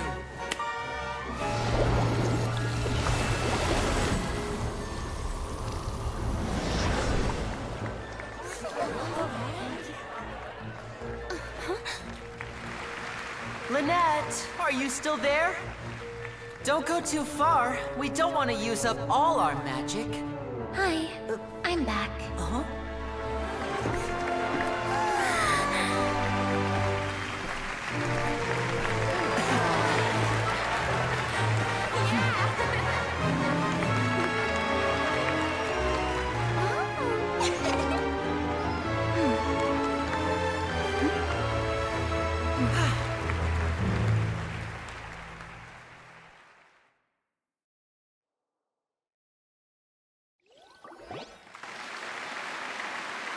Whoa! What in the world just happened? How did he do that? Paimon didn't seem to do anything. Wasn't Lynette inside the water tank? How did she disappear and then reappear out of nowhere? If we could see easily through his tricks, then that would mean that his skills are still lacking. To appreciate magic, you should focus on the show happening on stage, rather than getting caught up in trying to see that which has been intentionally hidden. Guess you're right. Paimon couldn't believe her eyes when Lynette reappeared. Amazing! Thank you everyone. I'm glad you enjoyed that performance. But our magical journey has only just begun. I've prepared even more astonishing surprises for everyone here. The magic of transformation and disappearance can go far beyond what you've just seen. I'm sure many of you are thinking that escaping the water tank was impressive enough, but Lynette is still my assistant after all.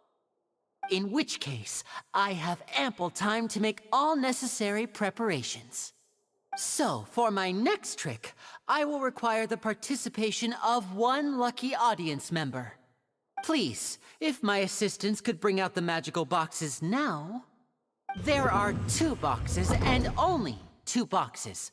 One is here, and one is there in the aisle among the audience. I'm sure many of our clever audience members have already guessed our next magic trick. A swap! Our lucky audience member and I will each enter a magic box. After 1 minute, we will each emerge from the opposite box. Now please, everyone pay very close attention to the box you see here. Don't give me any chance to make a move. Wow! How's he gonna do this? Hey, do you think this is all magic tricks, or does Lenny have actual superpowers? The lucky audience member will be generated by this random number selector. It selects numbers entirely at random. Even I don't know who will be chosen to participate. Now then, let's begin. Let me see. Oh, row 7, seat 3. Congratulations! You now have the chance to experience magic firsthand for an entire minute. Please, come forward. My assistant will take you beside the magic box. I'm sorry, it might be a little cramped inside, but no need to feel nervous. We've carefully arranged everything for you to be as comfortable as possible. You don't need to do anything, but no matter what strange things may happen, don't come out of the box. If the magic is interrupted, who knows where you might end up? You might even find yourself in the Fortress of Meropide. Oh, okay. All right. Before I enter the magic box, there is one more thing I need to ask the audience to do. Could you all give me a countdown? Like this. 60, 59, 58. Just keep counting down. You can go a little faster or slower if you like. I won't be able to see anything in the pitch black box, so I'll be relying on your voices to know when time is up. Oh, and no tricks now. If you quickly count from 60 in just 30 seconds, then I'll be in a tough spot. Ooh! Paimon kinda wants to count faster after hearing him say that!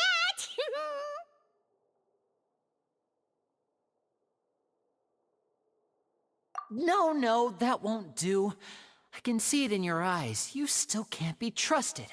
Let's practice together. Come on, repeat after me. 60, 59, 58. 60, 59, 58! That's right, perfect. Keep it going. All right, I'll see you all on the other side once you've finished counting.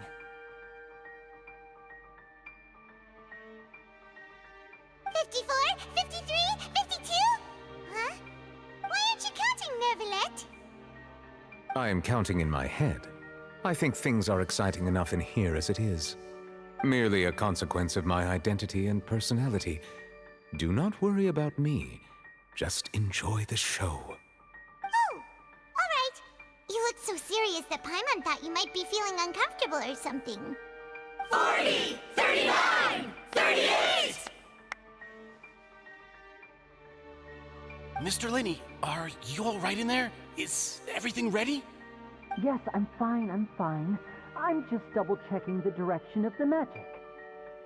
It would be a disaster if we get sent to the wrong places. For example, mid-air right above the audience. Even though he's saying that, Lenny doesn't seem nervous at all.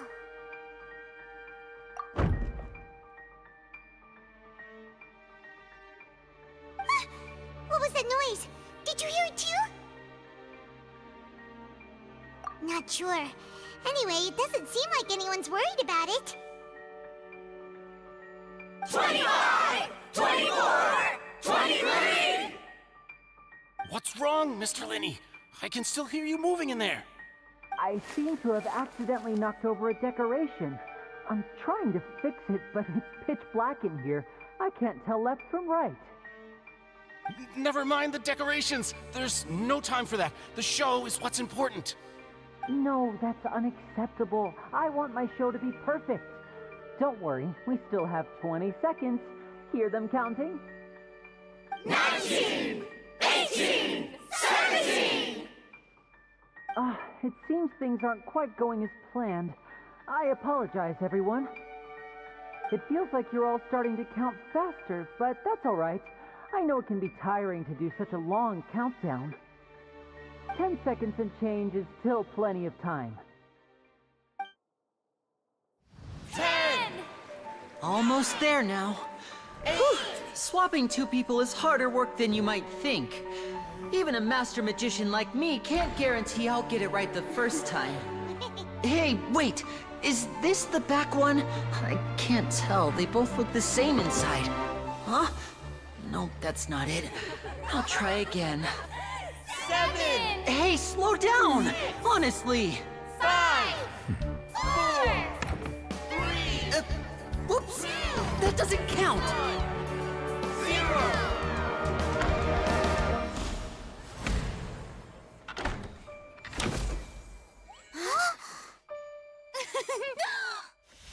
Ta-da!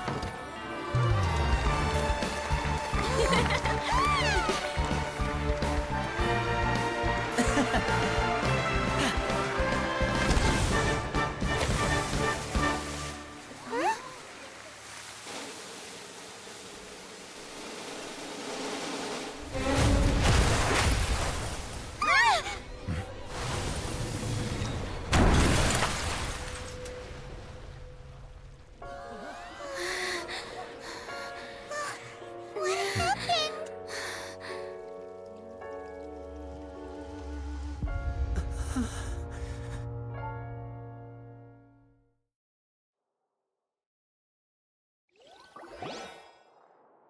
Huh?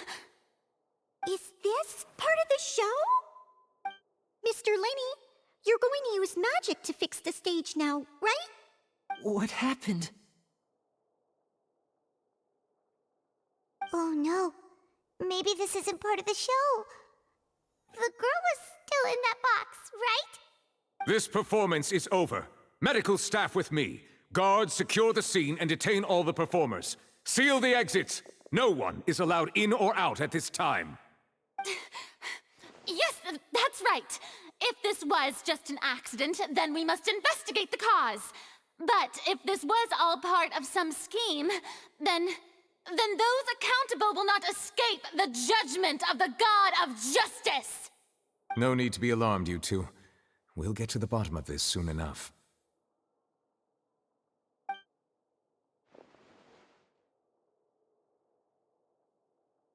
Unfortunately, the person who is in the magic box has been pronounced dead. His name was Cowell, one of the assistants in Linny's magic troupe. Apparently, the fireworks on stage ignited the ropes that were suspending the water tank, which then caused the tank to fall onto the stage. As of now, we are still not sure why we found Cowell in the box, rather than the guest from the audience. And after an initial search of the area, the guards have confirmed that the girl is nowhere to be found. It appears that this incident was not merely some mishap with the performance.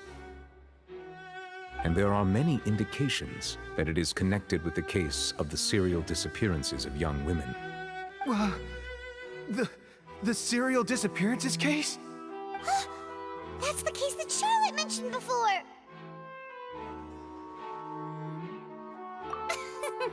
I know the truth. I can see through the whole thing. Really, using such a shallow and obvious mystery as his finale. Did he really underestimate us that badly?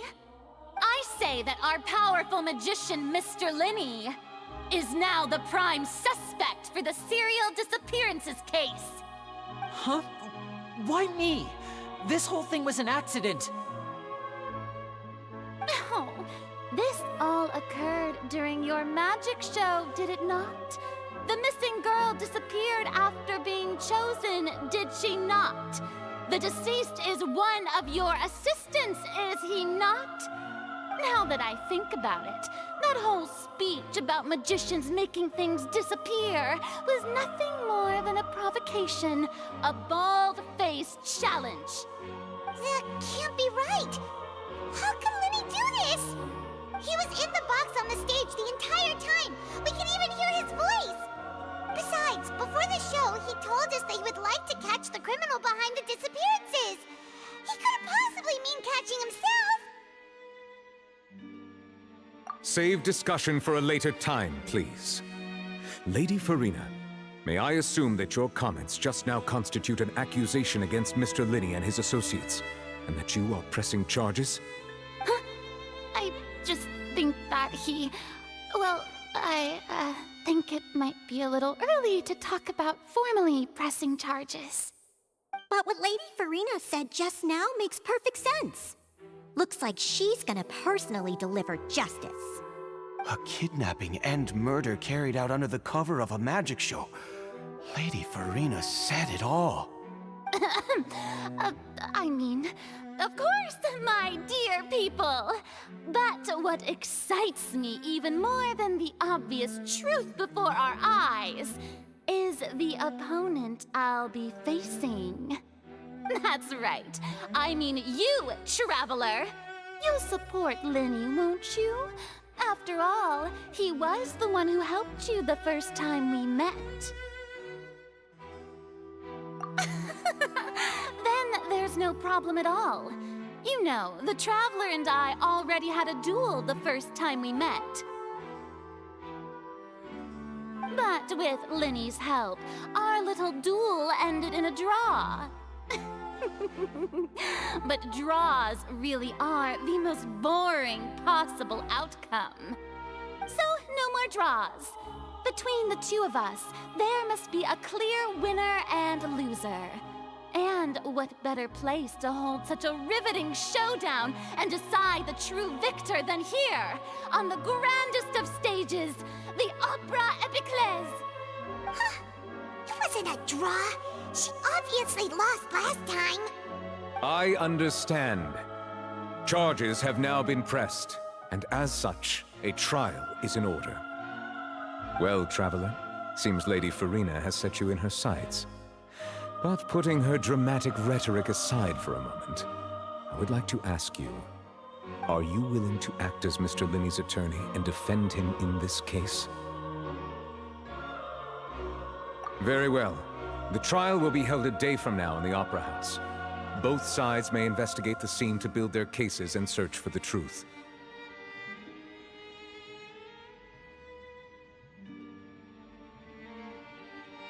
Linney and his troupe are all potential suspects and shall remain within the Opera House. The audience may begin to leave in an orderly fashion once they have been cleared by the guards. A day isn't that long. Let's see what kind of case this big-shot Outlander can build in such a short amount of time. I'm really quite looking forward to hearing it.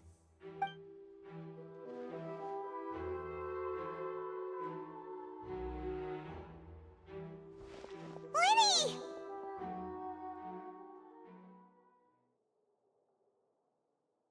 sorry about everything that happened just now. Were you frightened? Of course! Who wouldn't be scared after witnessing an accident like that? Yeah, I'm a little shaken up myself. How could this happen? And poor Cal. I know you already claimed that you would defend me, but now it's just us talking. Tell me, do you think I could possibly be the murderer?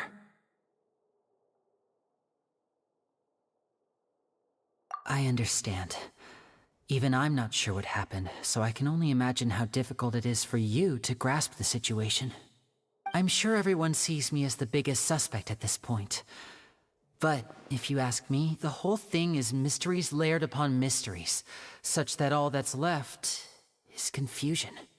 I don't know whether what happened there on the stage was purely an accident or not, and I don't know why poor Cal was in the box. As for how that girl chosen from the audience could suddenly disappear, I'm afraid I don't have any answers either. If someone tampered with my performance, then we need to figure out what they did. Even a skilled and knowledgeable magician like myself couldn't pull all that off in just 1 minute.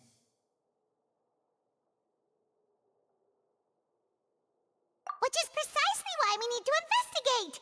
As this book says, the impossible could not have happened.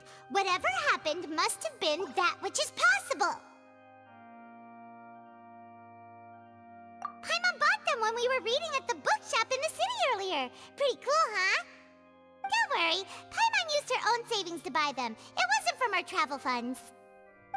I think they look cute on you, Paimon. You have good taste, Lynette. That's the right attitude. Feeling depressed isn't going to help me now. I need to get back to my normal self. But with the guards watching our every move, it's going to be especially difficult for Lynette and I to prove our own innocence. Good thing you agreed to be our attorneys. Thanks for that. We'll be counting on you. Yes, thank you so much.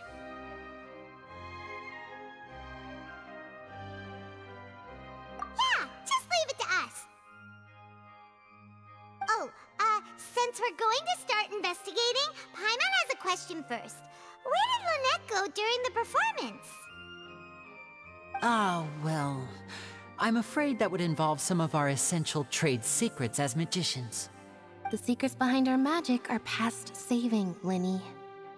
I suppose you're right. The truth behind our tricks is going to be important evidence that will be weighted during the trial. 'Tis truly a pity. As a magician, our magic show is a work of art. We've poured countless hours and spared no effort in perfecting it. But if revealing our secrets will help you uncover the truth behind what happened, then it will be well worth it. We should go somewhere else if we're going to discuss our magic tricks. We'll go speak with the guards, and in the meantime, you can go investigate the stage and the seating areas. Alright, let's go have a look while the investigation teams are still here. Detective Paimon is on the case!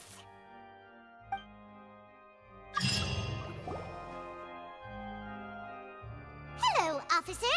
How's the investigation going? I see. You must be the traveler that Lady Farina mentioned. Listen, I'll be perfectly honest with you. I'd avoid getting mixed up in this whirlpool of a mess if I were you. Huh?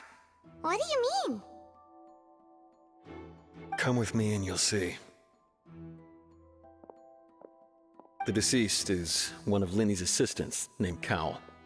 Even though he hadn't joined the troupe long, he was hardworking and everyone generally liked him. The assistants are usually in charge of setting up and inspecting the props, as well as assisting with the show and keeping the crowd engaged. As you probably saw when you were in the audience, the water tank suddenly fell and smashed the box with Cowl inside it. This is the real mystery. We've already searched the scene and were unable to find any traces of the girl. However, if you look carefully, the box was positioned directly under the water tank. The ropes holding the tank were then burned by the pyrotechnics on stage, causing them to snap. All these factors lining up so perfectly makes it hard to see this as a mere accident. If anything, the more logical explanation is that the whole incident was intentionally planned, and Linny is the most likely person to have access to all these areas. But he doesn't have a motive. Are you both good friends of his? Well, you can't say we're good friends, but we've known each other for a little while. So in just a short time, he was not only able to win your trust, but even convince you to act as his attorneys. I know there's no such thing as magic. The real trick of a magician is holding the audience in the palm of their hand. I've seen a lot of cases, and I can tell you that people are the least reliable kind of evidence. Sorry, I tend to be pretty straightforward. Just know that I'm warning you for your own good. Anyway, you may investigate the scene of the crime yourselves if you're curious. Who knows, maybe you'll be able to come up with some new evidence.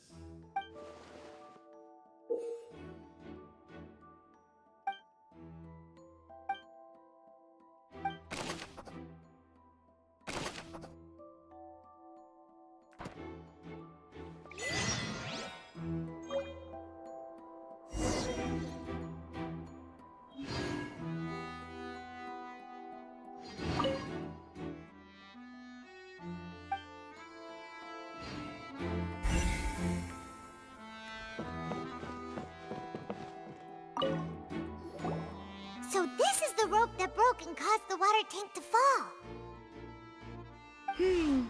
The rope looks pretty durable. How can it be burned through so quickly by fireworks? Why are you suddenly so serious, Traveler?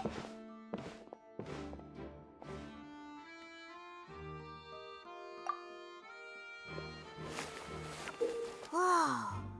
Look! This bit is made from different material! Most of it was burned away, but there's still a little bit of it left.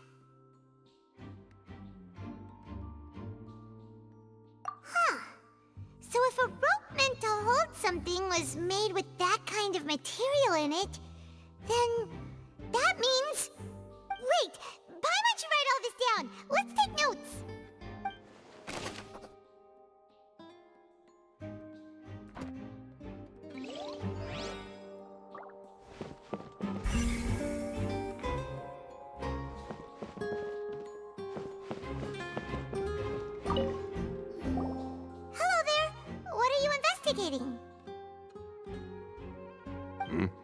Oh, this location has also been cordoned off because the Magic Troop members are currently considered prime suspects. The investigation team is still collecting evidence. The seats were all booked in advance, so we were able to deduce the missing woman's identity by checking the guest list. Sure, it's not like this is confidential information. We will publish it later anyway when we petition the public to help us find the missing person. Her name is Halsey. She's a painter from Fontaine who's made a bit of a name for herself. Apparently, she wasn't a regular at the Opera House, but she'd been feeling some pressure with her work lately, which made her decide to come see the magic show.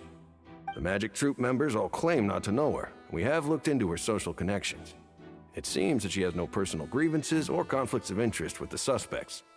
Simply put, she wasn't related to the Magic Troop at all, which matches the features of the previous serial disappearances. Were the victims of previous cases also chosen at random? That's how it seems to us, in any case. Apart from the fact that they were all young women of around the same age range, there really weren't any other connections between them. Okay then. No need to be so formal. If you do happen to see the missing girl, please be sure to contact us. It is of utmost importance that we get to the bottom of these disappearances.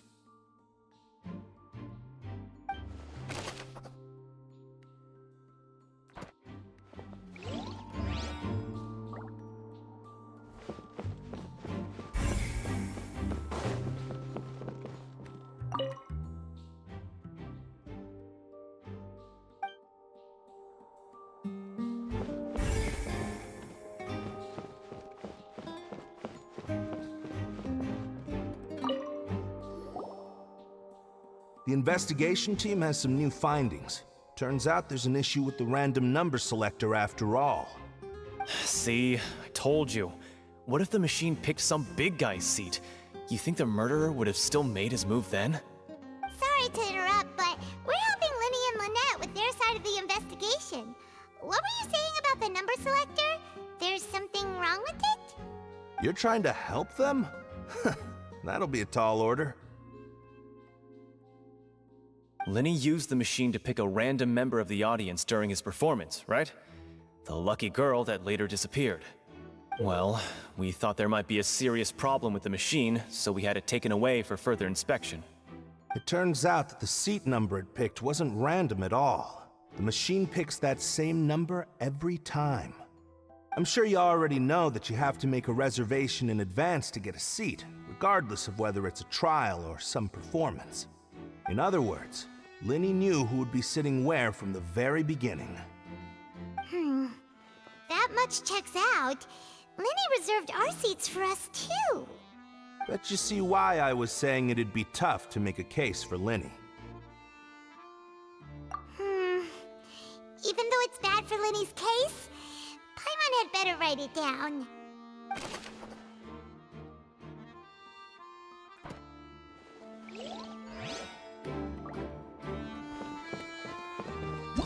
Whoever the murderer was, they must have made preparations well beforehand. Why would it be him? How strange.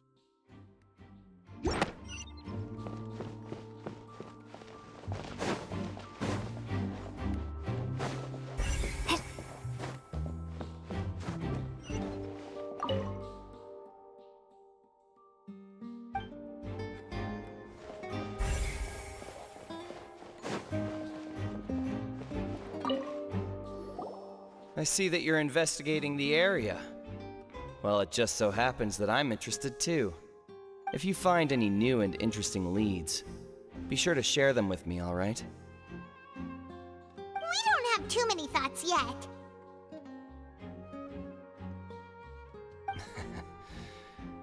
Then why don't I tell you my hypothesis first? The way I see it. And I'll start it with that loud thud. The thud? Oh, you mean the sound that happened during the countdown? Yes, exactly. It wasn't terribly loud, but I suspect that most people heard it. It's just that everyone was awaiting the results of Linny's trick with bated breath, so no one paid it much mind. But now that the incident has happened, the thud has become an important clue. That makes sense. So, what do you make of it? I'm of the opinion that it may have been the sound of Linny's accomplice. Lynette, perhaps. Jumping atop the water tank, or something like that. And when the pyrotechnics went off, she cut the rope, sending the water tank crashing down. But wasn't the noise we heard too loud for that? Perhaps the balance wasn't right, leading to a particularly rough landing. Oh, that's true. I suppose I must reconsider. That does remind Paimon, though. What was with that sound?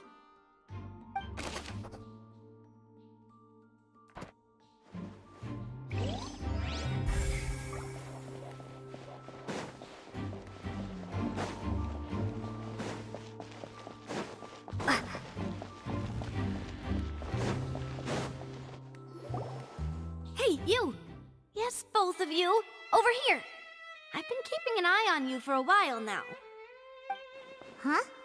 You mean us? That's right. If I'm not mistaken, you're also among those who wish to cut down the thorns and pursue the truth. No? And by the looks of it, you're not from Fontaine. Well, you're right on the more about that one, but who are you?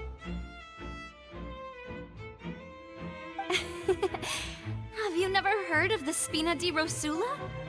From mediating disputes and providing protection to solving conundrums, you name it, Spina di Rosula does it. And I, Navia, have the honor of being its renowned president. Though those who play by our rules call me boss. I'm Silver, her attendant. Pleased to meet you. And I'm Melus.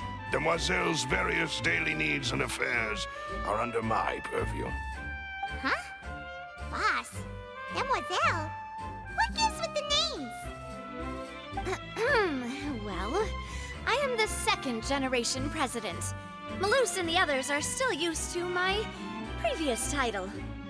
My apologies, Demoiselle. Should you prefer, boss, I will endeavor to use that instead. No, no need. You don't have to call me boss. Just Navia is fine. Okay, if you say so. Not that we're members of Spina di Rosula anyway. All merely trifling details. Never mind. Now, back to the situation at hand. That's right. I've always kept an eye on the serial disappearance cases. My interest stems from a matter back from my father's time. Judging from the look of things, I find Linny an unlikely mastermind. Really?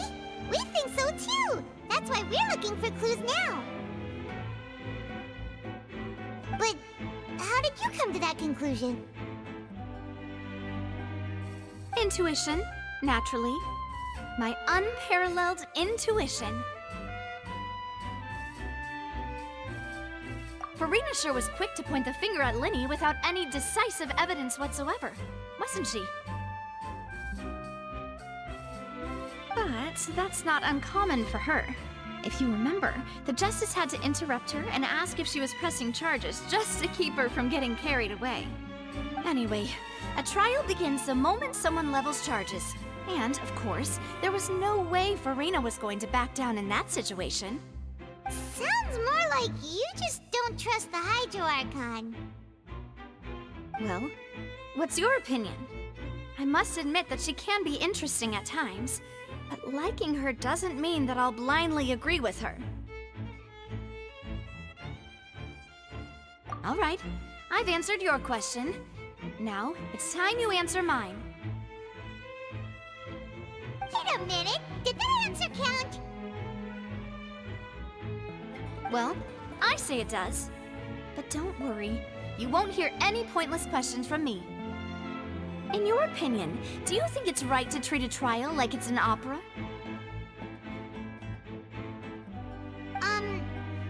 Well? And why would that be?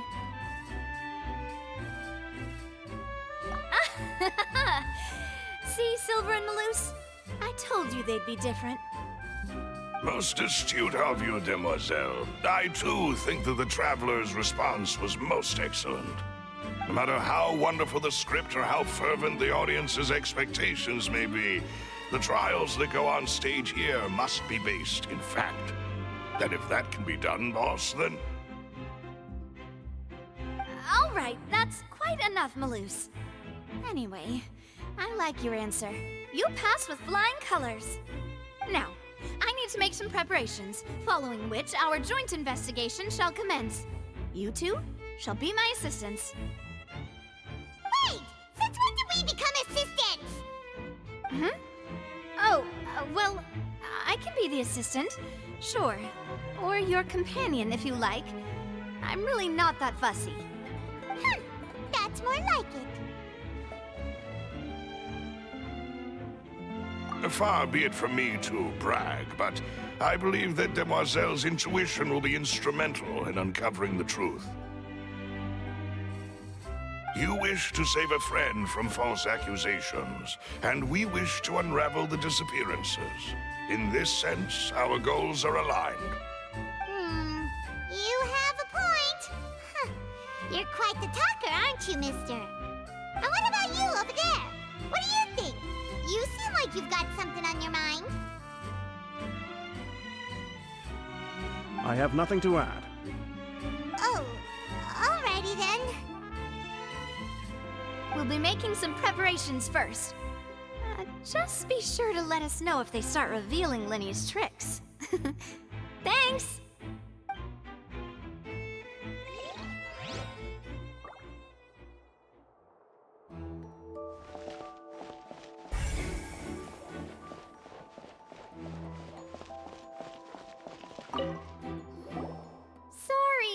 but no one can freely enter or exit the Opera House at the moment.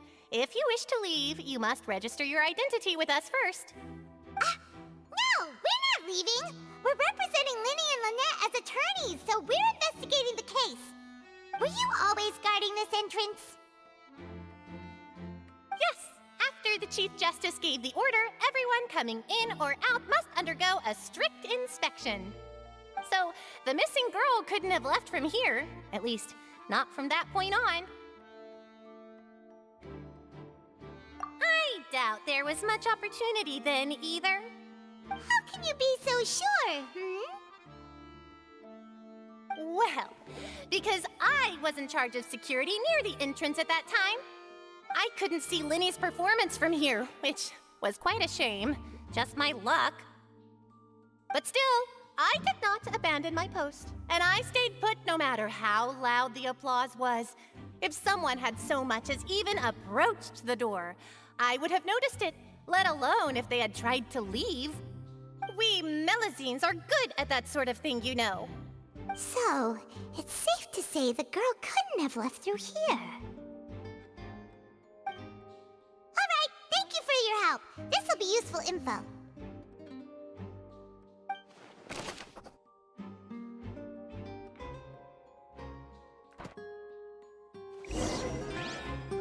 We've checked everything of note here at the performance venue. Paimon wonders how Linny's discussion with the guards is going. Let's go see, shall we? Ooh, things are getting interesting, huh? We're about to see how magic is made. Understood. Then I will be going with you.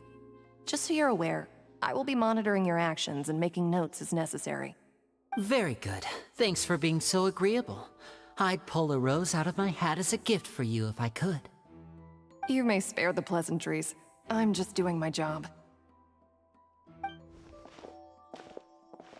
You've arrived.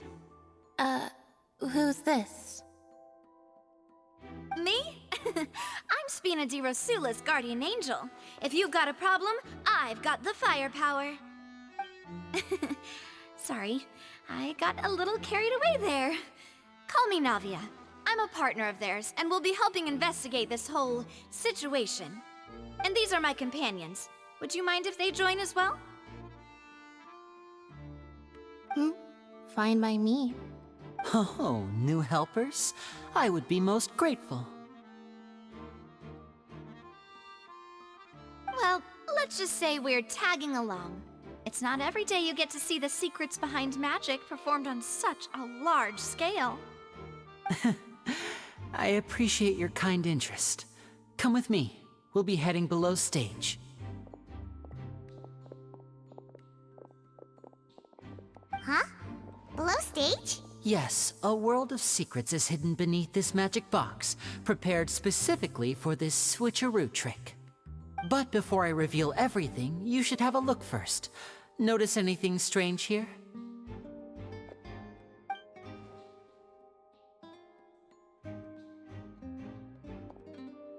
I'm not trying to be dramatic. Remembering the details of a trick will help you understand the methods used to perform it more easily. Huh. Weren't there balloons and other decorations here? Where did all that go? Ah, good eye. That said, you're still far from discovering the answer. The back? You mean the inside of the door? What's different about it? Paimon didn't notice anything. Very good indeed. I thought you might not be able to catch that, given that you were sitting in the first row. The back of this door was patterned. Those patterns are now gone, replaced by a smooth wooden board. So, if you put 2 and 2 together, what do you get? Exactly. All right, let's go. I'll tell you how it works as we head down.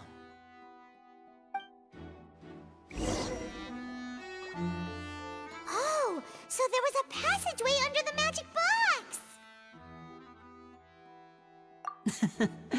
I knew you'd figure out most of it as soon as you saw this place. The 2 magic boxes are positioned right above the 2 entrances of the tunnel. See this flatbed trolley? The box with the lucky audience member in it would be shuttled over to the other side using the trolley. This trolley can raise and lower and even rotate, ensuring that the box will face in the right direction. I see. So that's the purpose of the box inside another box. Precisely. The inner box would descend after the audience member was put inside and be moved along the trolley, all while the outer box would remain on stage as if nothing had ever changed. So that's how you did it! Once the box was lowered, the trolley would store some energy through this device here, with which it would complete the rest of the steps. The audience member would only be able to feel some slight movements in the dark, and by the time she walked out, she would already be back on stage. Right! You were talking that whole time, and you even came out for a moment near the end! Ah, yes. A phonograph operated by Lynette was used to achieve that effect. My assistant and I had already scripted our conversation beforehand. When the countdown began, I had already gone to the opposite box via a tunnel using that ladder. And what about Lynette? Where was she? I was in the mezzanine space in the back of the box. Oh, interesting!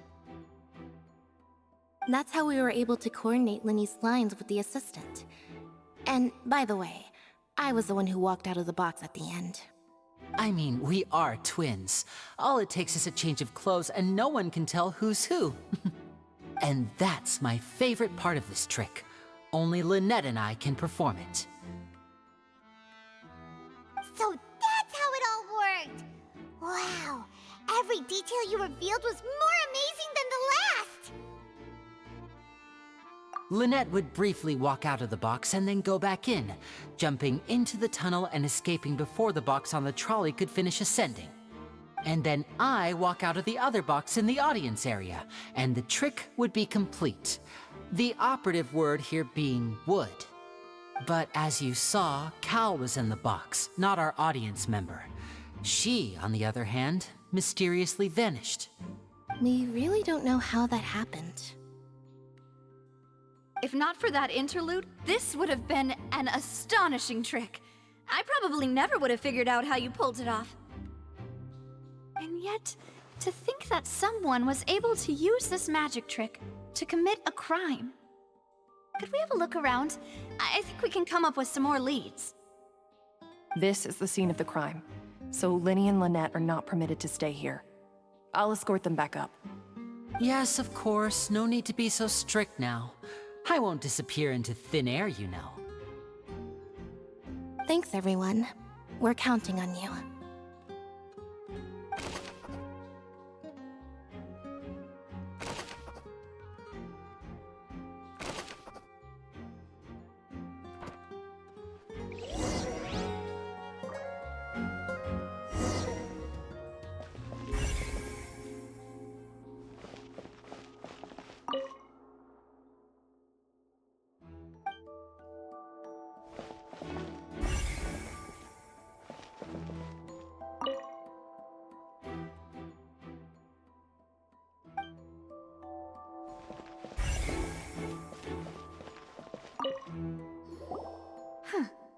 What's this? Looks like a hook tied to the end of a rope. Huh? There's all kinds of odds and ends here. Perhaps it was a prop for a different trick. But why would it have been left here? Whatever it is, let's make a note of it first.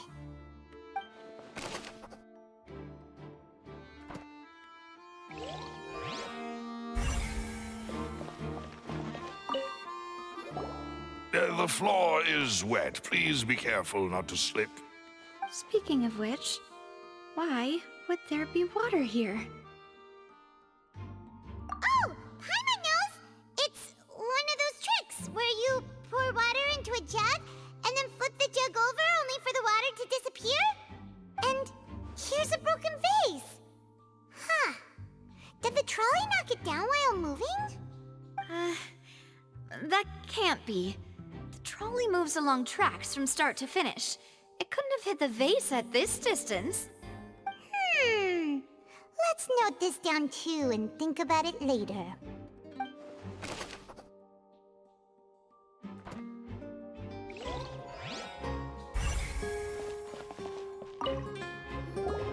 Oh, these are the clothes that the lady chosen from the audience was wearing, right? Her clothes are here, but she's nowhere to be found. Right. And do you really need to do that if you're kidnapping them? Ugh, this is so confusing. Paimon doesn't want to be a detective anymore.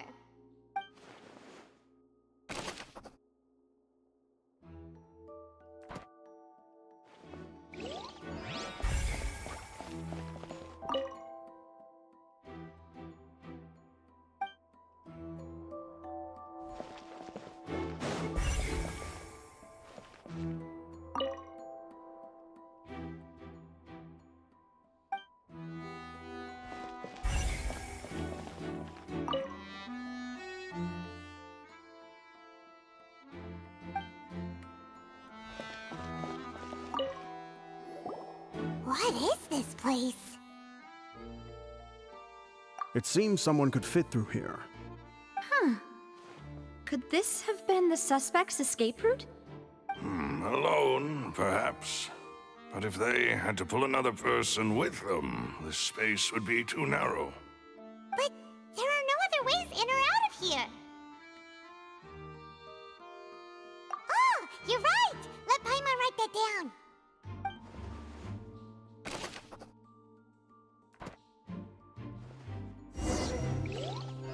Seems we're just about done investigating down here. Yes. Let's head back up.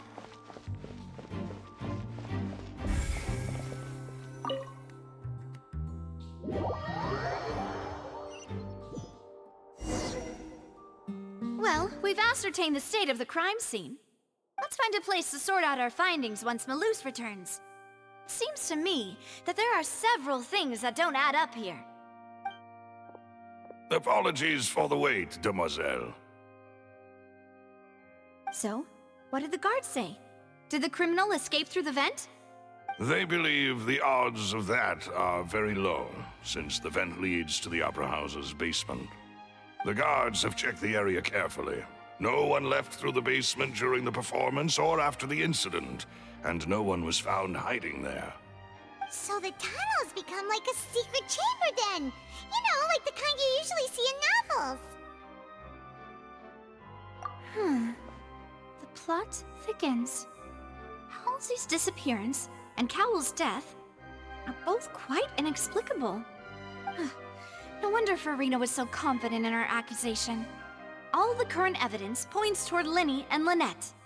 In other words, the charges are very likely to be upheld unless we make some considerable progress. Charges and then trial.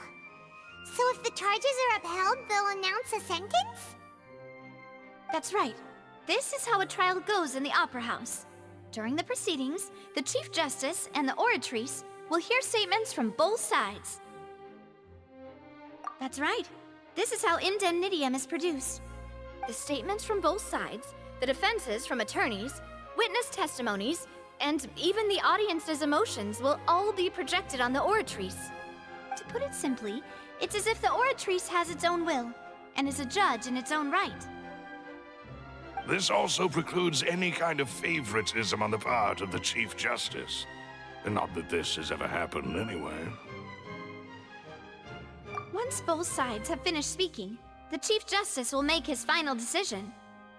This, too, will be used by the Oratrice as a reference. Then, finally, the Oratrice will be consulted by officials. The result it returns is the will of justice itself. Huh? So that machine is the one that actually decides? Paimon thought Neverlet called the shots. In practice, there is very little difference. Both have always come to the same judgment, which is why people have great faith in the Chief Justice.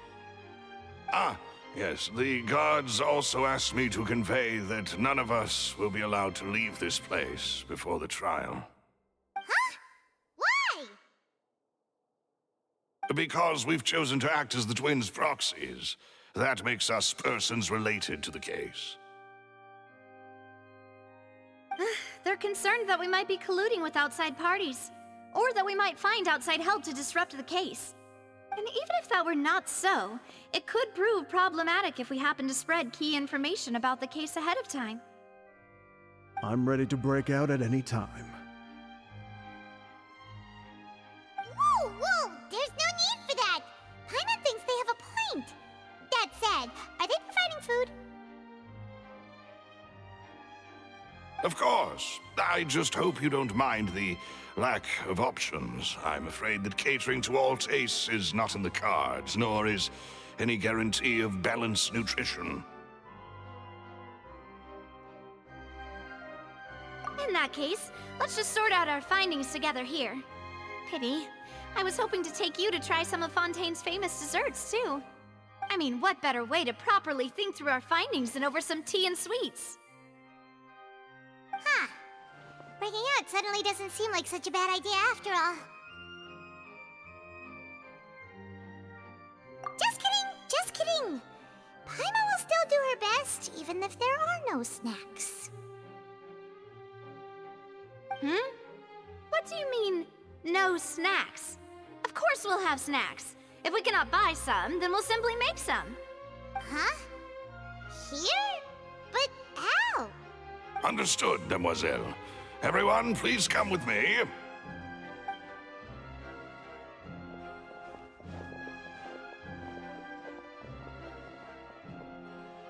Wait, you're carrying a portable stove with you?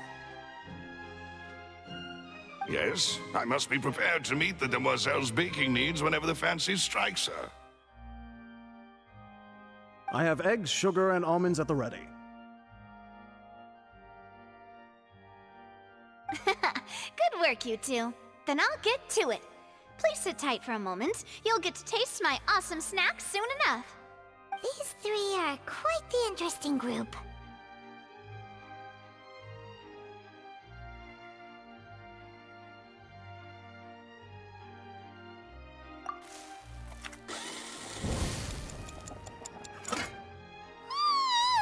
And Paimon thought it smelled good while it was still in the oven! Oh, it's even better now. Paimon can't stop drooling. From the way you had these two guys carrying all that stuff around, Paimon thought you'd have them do more during the baking process. But you ended up doing the entire thing by yourself! Beating the egg whites, grinding almonds, everything! I was applauding. And I was giving encouraging smiles.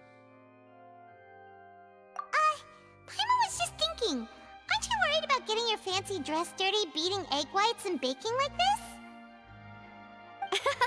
Well, I don't think it's carved in stone anywhere that fancy ladies can only read books, sip tea, ride horses, and play the piano. I just really enjoy making snacks. Don't underestimate beating egg whites, by the way. It's a real arm workout. You also need to beat them to just the right consistency, or your macarons will crack. Anyway, give these a try, fresh out of the oven. There's 3 for each of us. Only 3? Well, eating too many sweet treats might send all that sugar to your head.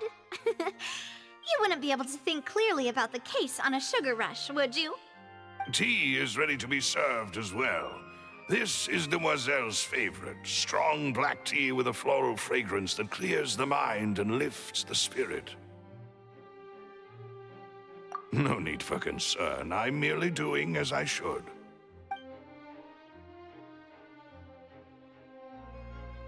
All right then. Down to business. As Paimon mentioned previously, the tunnel seems to be something of a secret chamber. However, we can assume that Linny and Lynette were not alone within it. Some criminal also occupied its sealed confines. The magician twins could have committed the crimes, of course, but they lack any logical motive. Exactly! Why would they do such a thing right when everyone was watching? The flower vase and the thud we heard during the performance could indicate some altercation between Halsey and the criminal in the tunnel. resulting in the shattering of the vase, the discarding of her clothes, and her abduction. Perhaps the criminal thought that since she was chosen from the crowd, she would be too easy to identify if she was still wearing the same clothes. Paimon thinks that makes sense, but the real trouble is... True. None of the clues we found thus far support the existence of this third person. But the only people left to consider are both technically victims, whether it's the missing girl, Halsey, or poor Cowell. Huh. Could Halsey have secretly made modifications to the magic props in order to murder Cowell before making her escape? That's right. And even if she had tampered with the setup, she would need to understand the entire trick to pull it off. Nor does she have any motive. The guard said that she has never had any dealings with the magic troop's members. Were we not thorough enough in our search? From the sound of things, this is turning into an impossible case. Your macarons are amazing though, Navia. They smell great! They're nice and crisp and super sweet! They are my specialty after all. And I see you've already had 5 of them. What? 5? Oh, that can't be right. Paimon only counted 3, honest! Please don't worry about it. At my age, a few less sweets might actually be a good thing. No. Being greedy is one thing, but Paimon knows how to count. Besides, Paimon knows that if she ate too many, then others wouldn't have enough. Wait, even you don't believe Paimon? How could you? If Paimon ate those 2 extra macarons, then may they turn into stone in her stomach! All right, we get it. Well, I suppose one of us might have gotten too engrossed in our chat and eaten them by mistake. No big deal. Maloose, set up the stove again if you would. Huh? What are you doing? Making sure everyone gets 3 macarons, of course. Exactly. We don't want to trouble you. As you wish, demoiselle. And I have the egg, sugar, and almonds. Well, this really is your hobby, huh?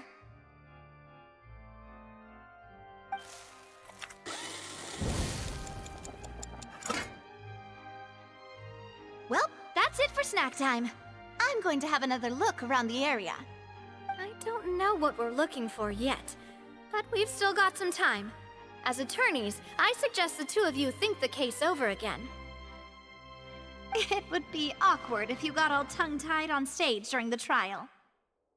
All right, thanks for your help, and for the snacks. It was nothing. A small task for the Spina di Rosula. Silver, Maloose, it's time to go. I'll be back if I find anything new.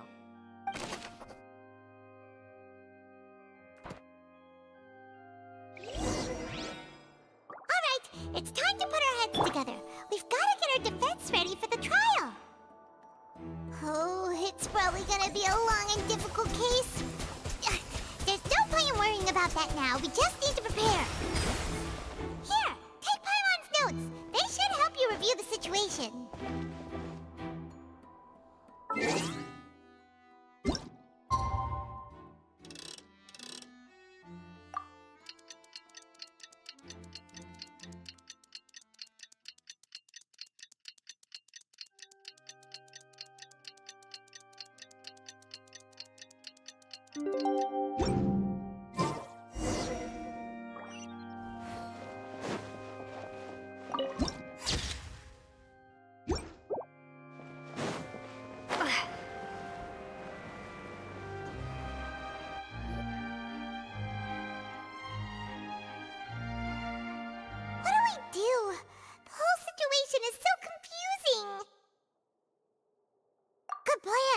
Impossible things don't just happen. We'll get to the truth one way or another.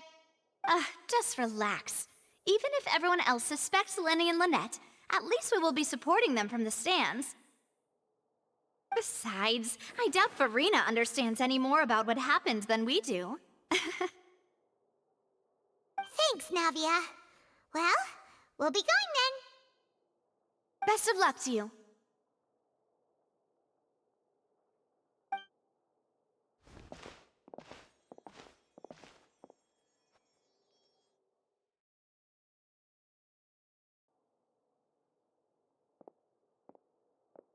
Ah, finally, you're back. Well, how did your investigation go? To be honest, you might be disappointed.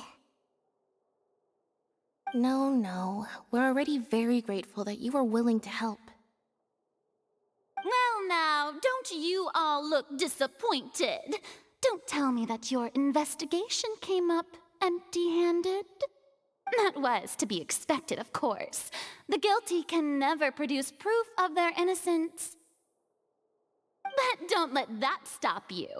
I shall be terribly disappointed should you, my most anticipated foe, concede so easily. Since both parties are present, I declare that the trial regarding the magic show incident is now in session. Firstly, in order for the audience to understand the causes and results of the incident, could we please have Mr. Linney explain the trick? Yes, of course.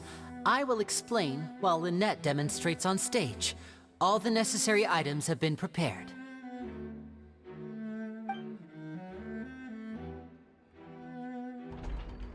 Thank you, Mr. Linney.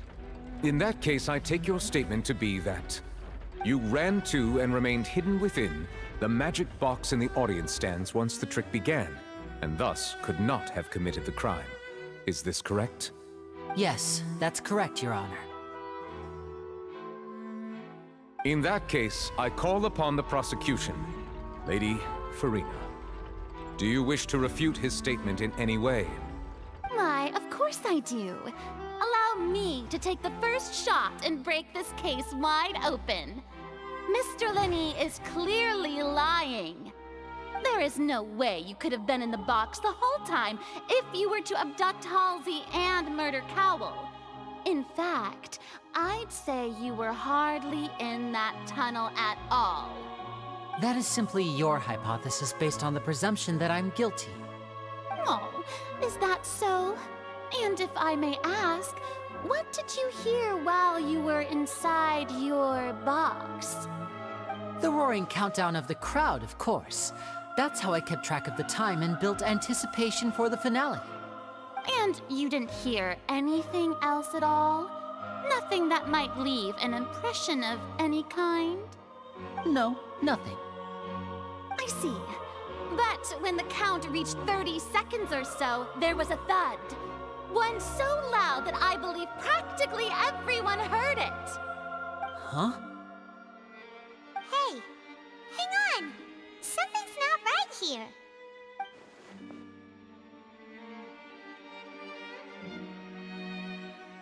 Yeah, I'm sure he could have heard a noise that loud from inside the box. I was right by the box, and I definitely heard the thud. Look at those scales. Could those mean... Well then, ladies and gentlemen, allow me to use the words of the magician himself. You never know what can happen in the blink of an eye. Indeed, it seems his alibi can also collapse in the blink of an eye. Of course, I have armed myself to do far more than smash your alibi. Confidence cannot go unfounded, and my foundations are rock solid. Tell me, aren't you and Lynette actually from the House of the Hearth? The House of the Hearth?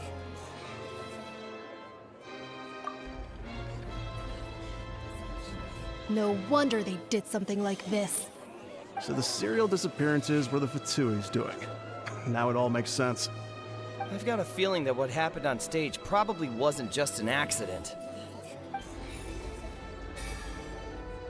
That's irrelevant. Our identities have nothing to do with what happened. Indeed. Then perhaps you could tell us everything that happened during that 1 minute. Your first priority is to prove yourself innocent after all. I'm sure there is little that needs to be kept secret now. Unless your script already has holes in it. The Outlander is speechless.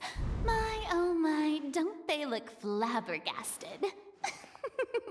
Now comes the infighting and discord, I suppose. This was almost too easy. Good thing I made all those preparations. Seems the all-nighter I pulled last night is really paying off. Hey, Linny! Why didn't you tell us this before?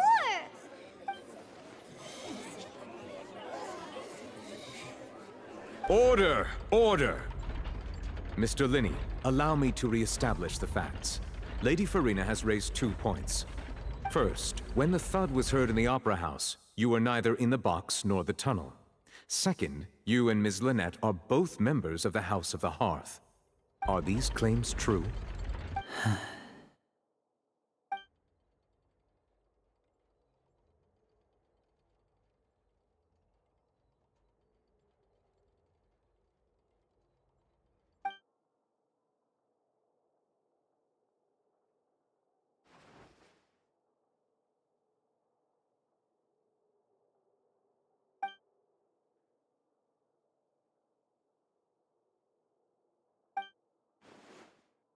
Please answer my question, Mr. Linney. I'm sorry. Yes, they're true, Your Honor.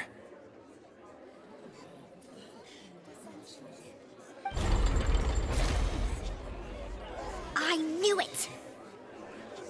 Well, that's it. We might as well move on to the sentencing already. What should we do now? Granted.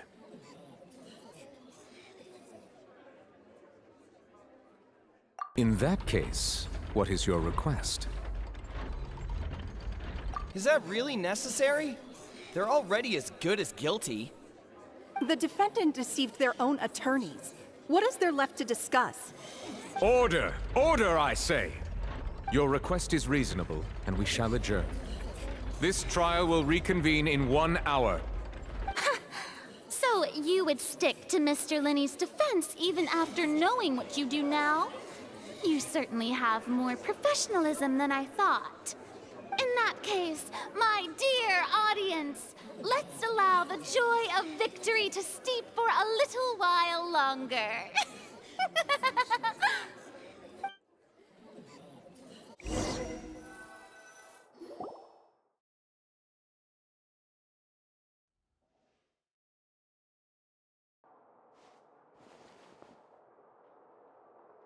Well, this is awkward.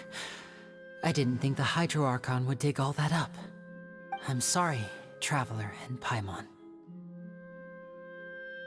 Yeah, sorry. Paimon doesn't know where to start. We trusted you two. We based our entire reasoning on the assumption that you weren't bad guys. Not to set the wrong tone or anything, but Paimon's really mad! I'm very sorry. I know you're angry, and reasonably so, but please, let me explain. I know you've clashed with the Fatui several times before. I wouldn't be surprised if just hearing the word is enough to make you upset. But our organization is very, very large, and the Harbingers have very different personalities and goals. Right now, we want to save people. As many as we can. That's right. I'm sure we're on the same page when it comes to this nation and the disaster that its people might face. I knew if it weren't for our respective identities, we could become good friends. That's why I didn't wish to flat out lie to you, but chose to hide some details instead. The truth is very important, but being completely transparent about everything would see us spending more effort than we need to. Right. So, you be the judge. Heck, if I were you, I fear that I'd even struggle to trust me at this point. You met a Fatus who works as a magician, a trickster by trade. All by coincidence, too. But still, I'm asking you to trust me. I am no criminal. At least, not in this case. Sorry. Please forgive us. Well, you both say that, but... Right. Let's hear your answer first, and no lies now! Of course. I'll answer any question you ask. We've been trying to find out how the Oratrice operates. We want to know why it has a consciousness. Why can it deliver sentences accurately? During our investigations, we learned that the machine's core is beneath it. From that moment on, Lynette and I have been designing this box swap trick, with the objective of getting close to the core. Is that why you needed a whole minute? That's right. In truth, the audience would take about 75 seconds to count down from 60, while I would only need 15 to get to the opposite box. So, after jumping into the tunnel, I accessed the Opera House basement via the vent, and went to investigate the room in which the core is stored. That air vent was created during the construction of the tunnel specifically to execute this step. Well, nothing. As soon as I reached that room and was about to investigate, I heard someone's voice. Which should have been impossible, of course. I was quite certain that I was the only one in the room. That voice seemed to recognize me and tried to speak to me. I chose to err on the side of caution and retreated the way I came. On the way back, I saw the broken vase and the clothes on the ground, but the countdown was almost finished, so there wasn't time to give it any thought. After that, the homicide occurred just as you saw.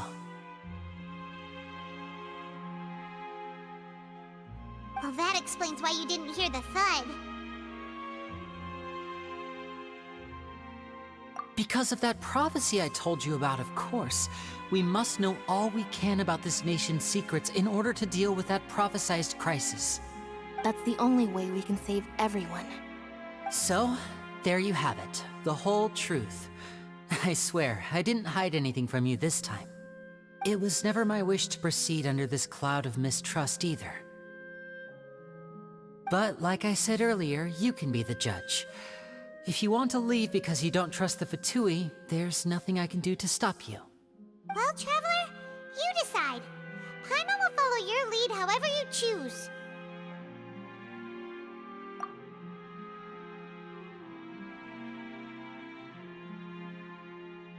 Okay, thank you. Thanks for giving us a chance. The current problem is that the scales are tipped pretty badly against you two. If we want to refute the Hydro Archon's accusations, we're gonna need a seriously watertight defense. Huh? Oh, Paimon thinks she gets what you mean.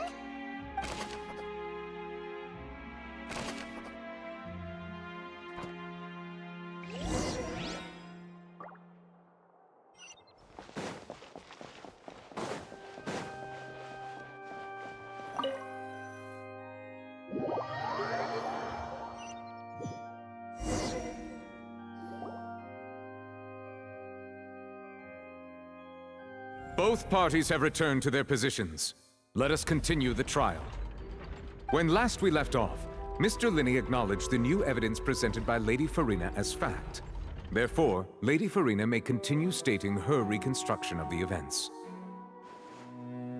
Ugh, that took long enough. Now then, if everyone would lend me their attention. At this stage, let's revisit that scene from Linney's perspective.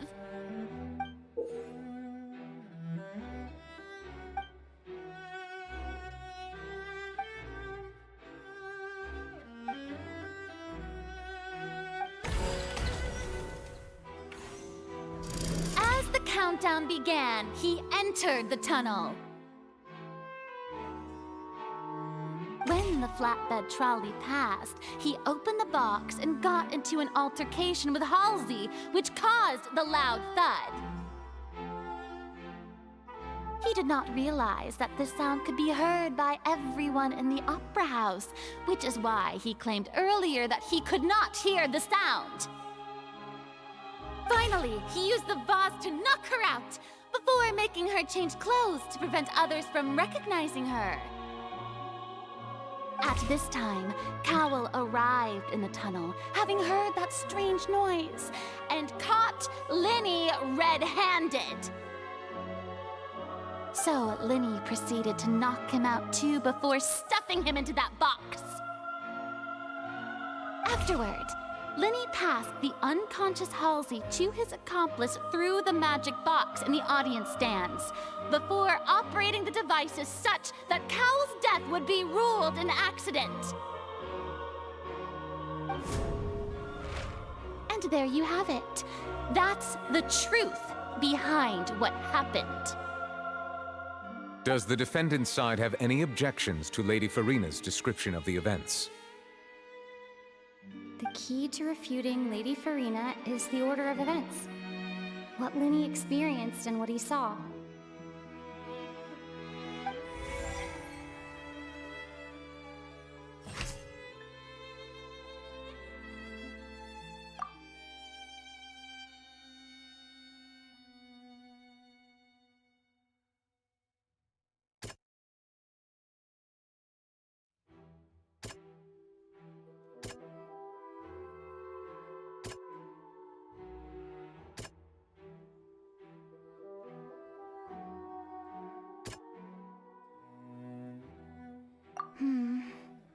Seems...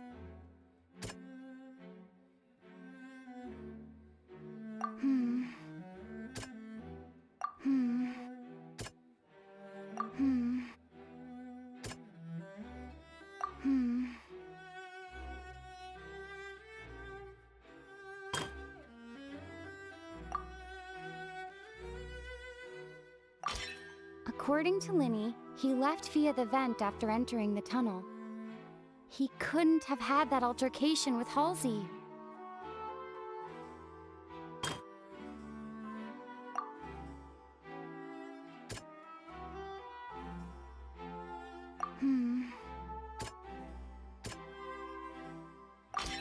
Linny went to the room that contains the Oratrice's core. This is the actual truth.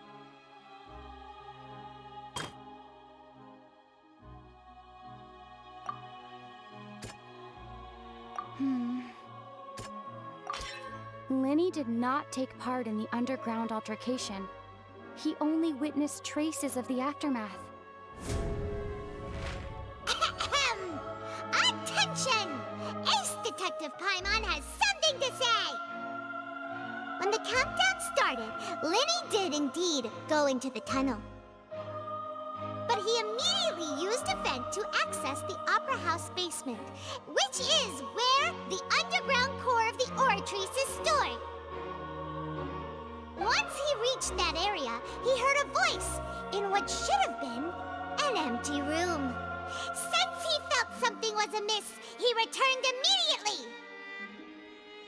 The crime scene had already developed by the time he reached the tunnel again, and in order to complete the magic trick, he did not remain there for any length of time. Finally, he reached the surface, and that was when the accident happened from his point of view. Therefore, he's innocent!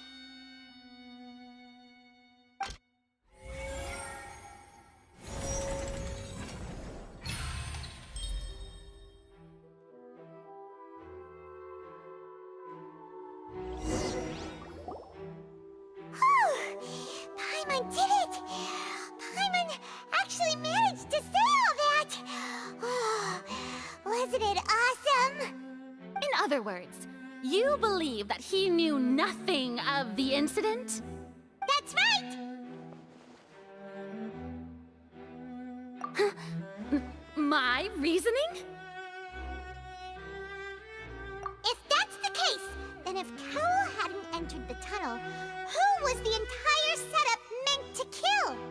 Assuming that what you say is true, Linny only needed to kidnap the young girl to cause a new disappearance case. What would the point of killing someone on stage be? Oh, they have a point. That's right, you tell him! And that's why they're partners of mine. We've managed to turn things around.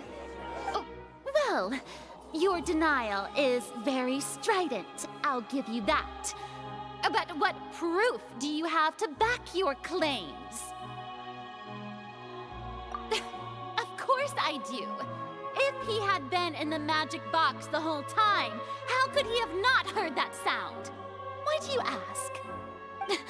You're saying that he wasn't.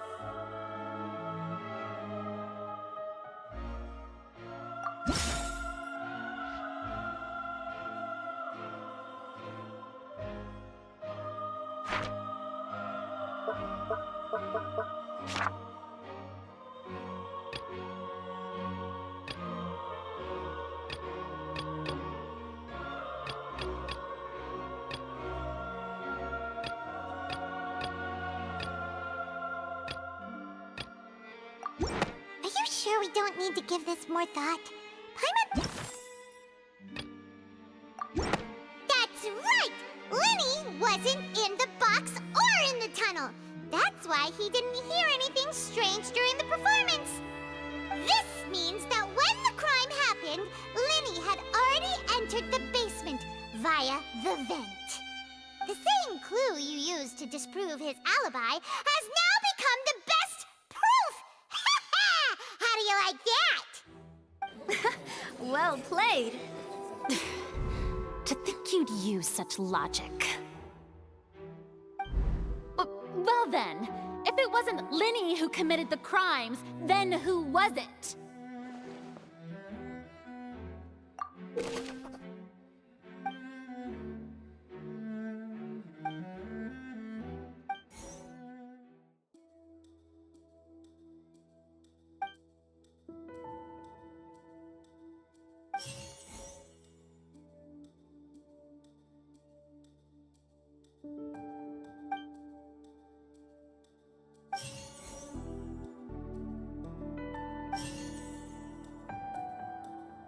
The deceased's name is Cowell, Lenny's assistant. He would have been able to tamper with the equipment. Halsey is the missing person and an ordinary audience member. Could there have been a third person in...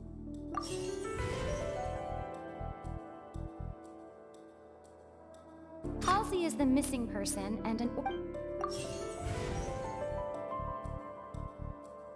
The deceased's name is Cowell, Lenny's assistant. He would have been able to tamper with the equipment.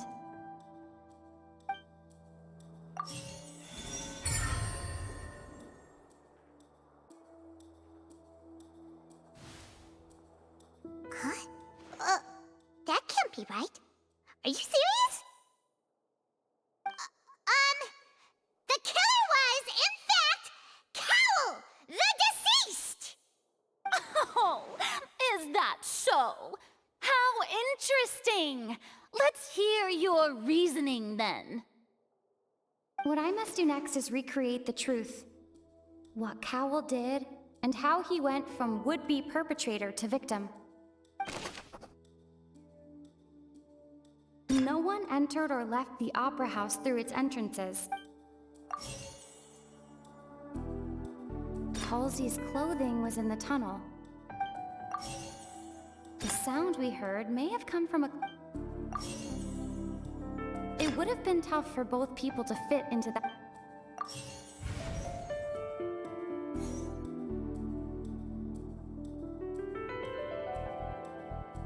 The deceased's name is Cowell.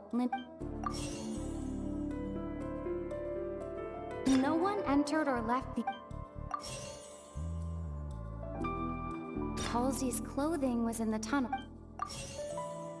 The sound we heard made...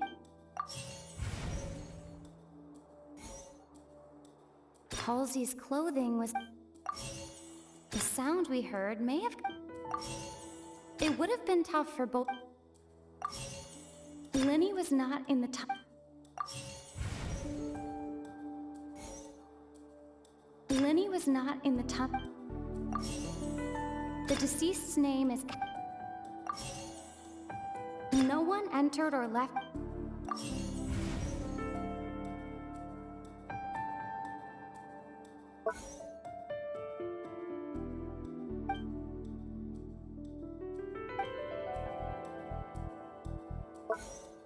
Halsey's clothing was in...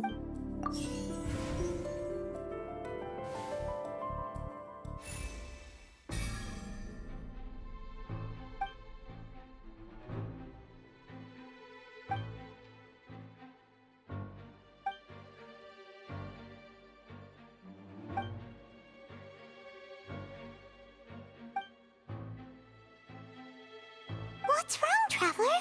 Are you still having trouble figuring things out? I see how it is. So this was all just a bluff. And here I thought you had something to show for it. But it seems you're still far from the truth. Look, since we're at a dead end, why not consider a different track?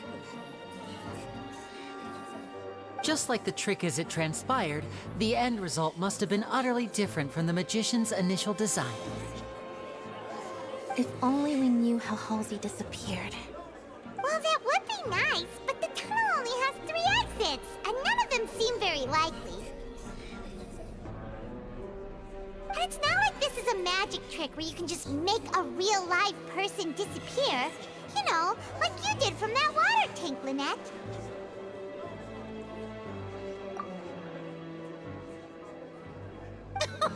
Excuse my interruption, dear opponents, but do you not see that the crowd is growing impatient? There is no greater sin in this opera house than an awkward delay in the performance.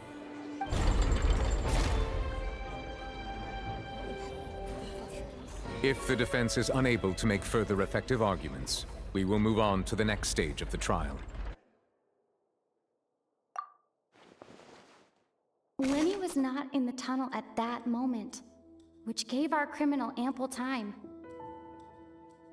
The sound we heard may have come from a clash between the missing Halsey and the criminal. The deceased's name is Cowell, Lenny's assistant. He would... No one entered or left the opera house through its entrances. The vase was not broken by chance. It was used to cover important evidence. The water.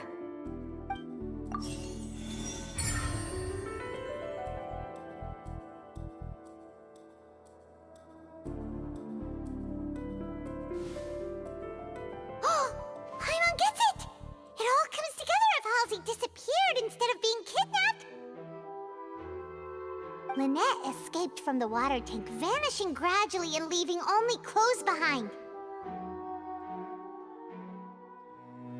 If there's a similar method where a person could be transformed into water... Just a moment, please. I do hope you know how preposterous you sound at the moment. How could a person ever be transformed into water? This is reality we're talking about here, not some magic trick. Must we really? I should think that of anyone. Your friend Linny already knows this truth very well. Magic tricks are ultimately just illusions and misdirection. But Halsey's disappearance is very real. We're talking about 2 completely different things. Even so, I trust the Traveler's judgment. The truth must be out there somewhere. Perhaps some new line of reasoning may open if we try to gather all the focal points that don't make sense. Since Cal was the deceased, we haven't placed much attention on him. But given that we aren't making much progress with the case, it wouldn't hurt to have a look at his belongings, would it? People really do come up with all sorts of harebrained schemes when at the end of their rope. The way I see it, your suggestion that we broaden the scope of our investigation is nothing but a tactic for stalling the trial. Nevertheless, I believe that this is a reasonable request on the part of an attorney.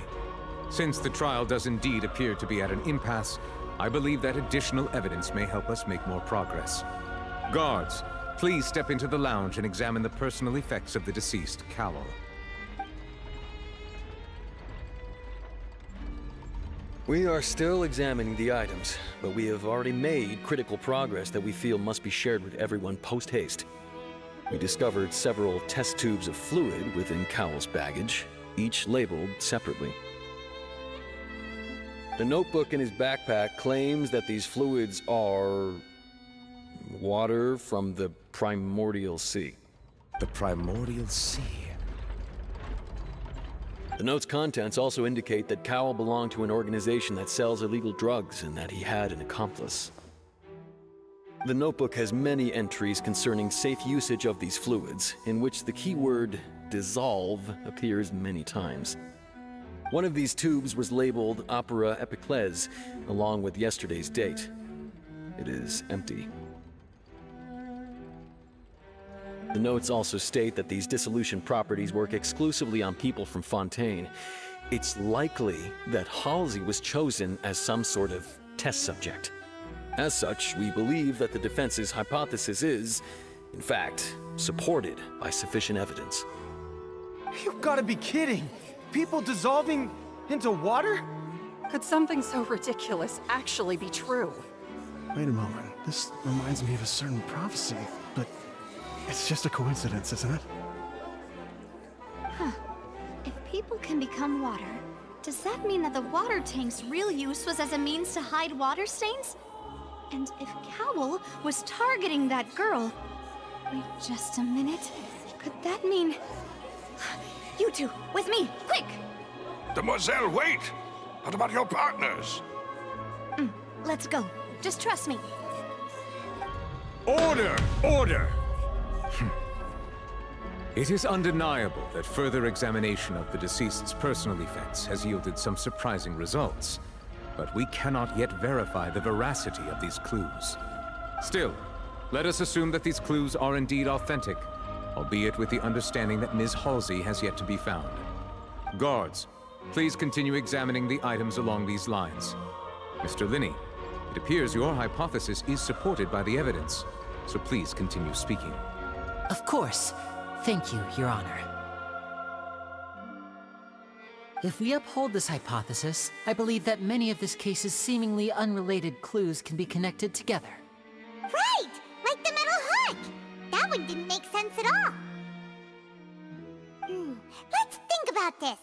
Cowell's methods must have something to do with that water from the primordial sea.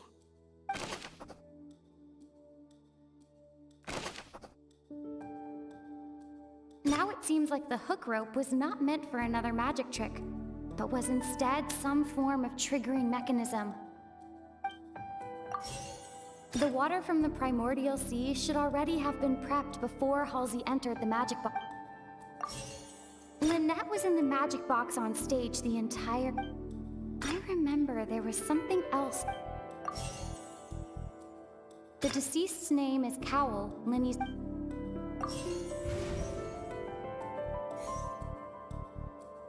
The water from the primordial... I remember there was... The deceased's name is The rope that strung the... The rope that strung the... The deceased's name is The water from the primordial... I remember there was... The deceased's name is Now it seems like the hook rope was not... Lynette was in the magic box on... Now it seems like the hook...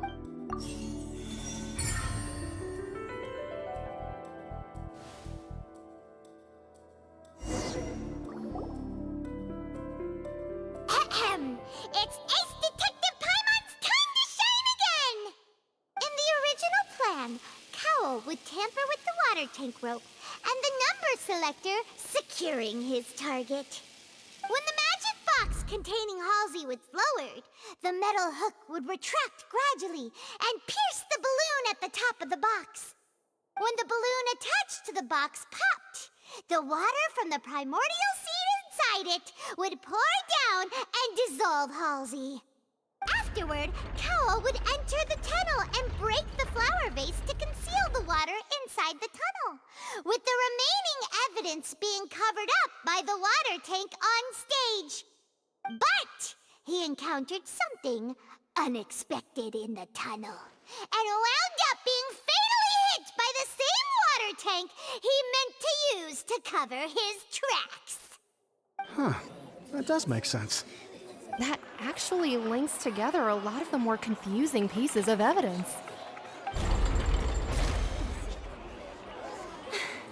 Oh dear, what do I do? Even I think they sound convincing now. Have I falsely accused an innocent person? What a humiliation. Now, it seems like the only point of contention remaining is the exact circumstances that led to Cowl's death. His notes mentioned he had an accomplice who could be related to the situation. On that note, the guards have just contacted me indicating that they uncovered new evidence. I shall now invite him on stage to share it with us. Thank you, Your Honor. We were just inspecting the luggage of the other people involved in this case. And we found an identical sample of the water from the primordial sea among Linny's personal effects. What? That can't be. Oh, I see. Well, how wonderfully comedic to have your own counterattack only to come back and wound you. Does this not clear all doubt? My dear citizens, my loyal audience, allow me to present my reasoning and bring this performance to a swift close. Linny did not need to take part in the dissolution of the young woman at all. Indeed, he did leave the scene via the vent. Having made modifications to the props beforehand, his accomplice Cowl then caused Halsey to vanish using the water from the primordial sea. But upon his return, in cruel avarice, Linny desired sole credit and prepared to do away with his partner in crime. Ultimately, he knocked Cowl out, and the tool meant to cover the crime up also became a murder weapon. Now, as much as I regret having come to such a viciously straightforward conclusion, it does seem that the famed Fatui is quite the cold-blooded and ruthless organization. Am I right, Mr. Linny? We've used up all the evidence we collected. There's no way for us to make a rebuttal here. Is this the end of the road?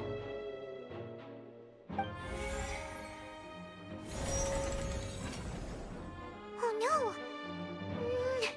Paimon can't think of anything either. It doesn't look like there's any way around this. Seems using the water as new evidence was too good a move. Why did this have to happen now? I think we've all seen enough now, and we have ample witnesses to my flawless reasoning. I believe this is indeed the finale. Now then, my good, noble Chief Justice, should we not, in your view, move... Excuse me, everyone, but I must interject. Miss, I must ask you not to shout, and to respect the ongoing legal proceedings. Oh, come on. Don't be hasty. I have a good reason for interrupting, you know. Now, would anyone here like to take a little break from all this debate and see a little magic? I'll show you an amazing trick. One that can bring a young woman who has disappeared back in the flesh, right before your very eyes. Please, do the honors, Mr. Linny, if you would be so kind. What in the world is she saying?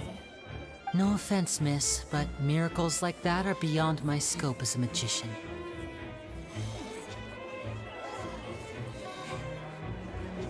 Come on now, don't be silly. Magic is all about misdirection, isn't it?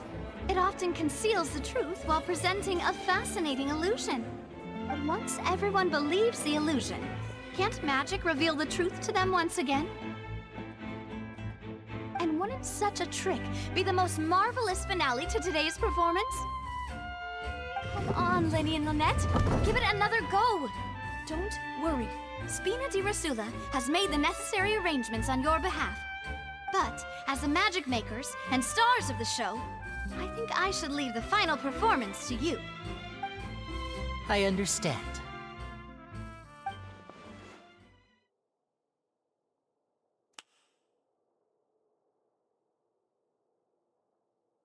And voila!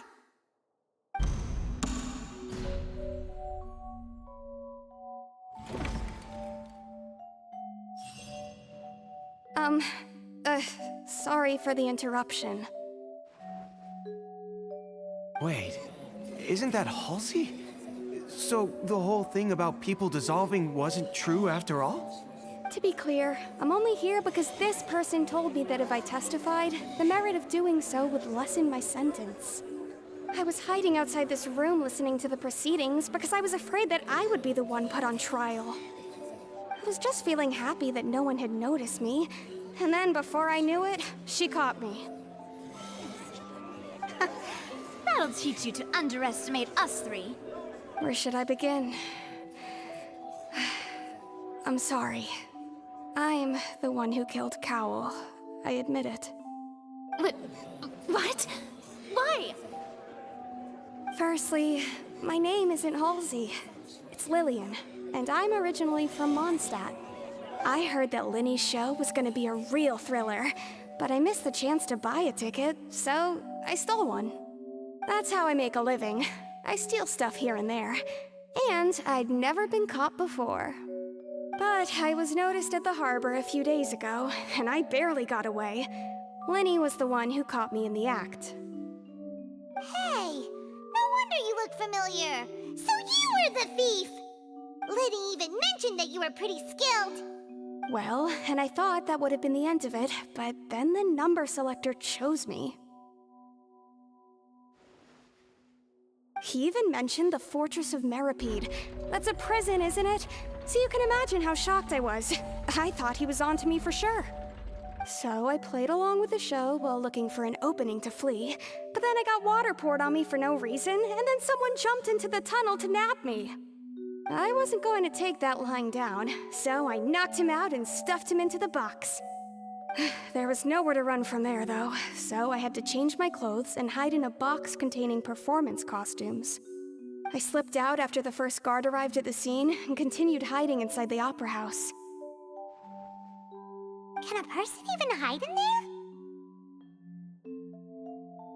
But I swear I didn't know that the water tank would fall down. Really, I swear it. Had I known that, I wouldn't have put him in the magic box. I may be a thief, but I'm no killer. Well, that makes everything pretty clear now, doesn't it? This time, we need to tell the entire story from Lillian's perspective.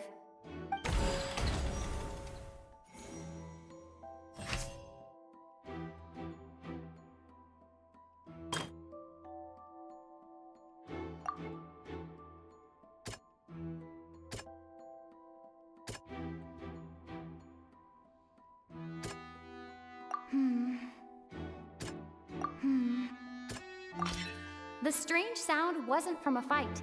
It was Lillian's attempt to break out when she was frightened.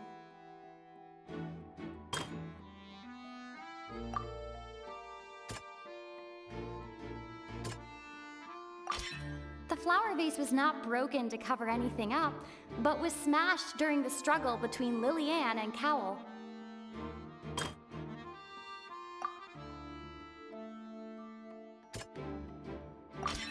Lillian was afraid that she would be recognized if she left, so she changed clothes and hid, biding her time.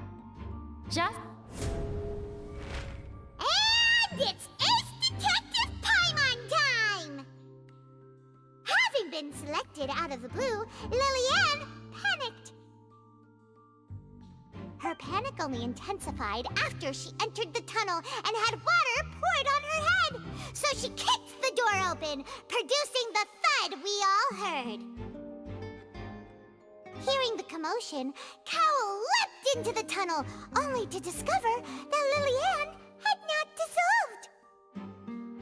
He did not know that Lillian was not from Fontaine, but was a thief who made her way in by stealing a ticket. Mistakenly believing that the water from the primordial sea needed time to take effect, he tried to force Lillian back into the box.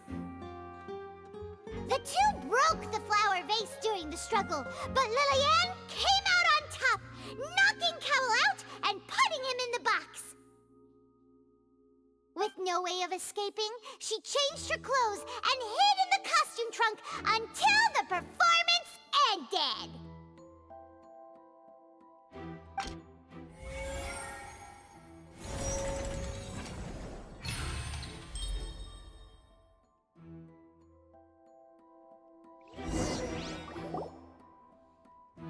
She knew that she would have to go through guard inspection if she tried to leave afterward.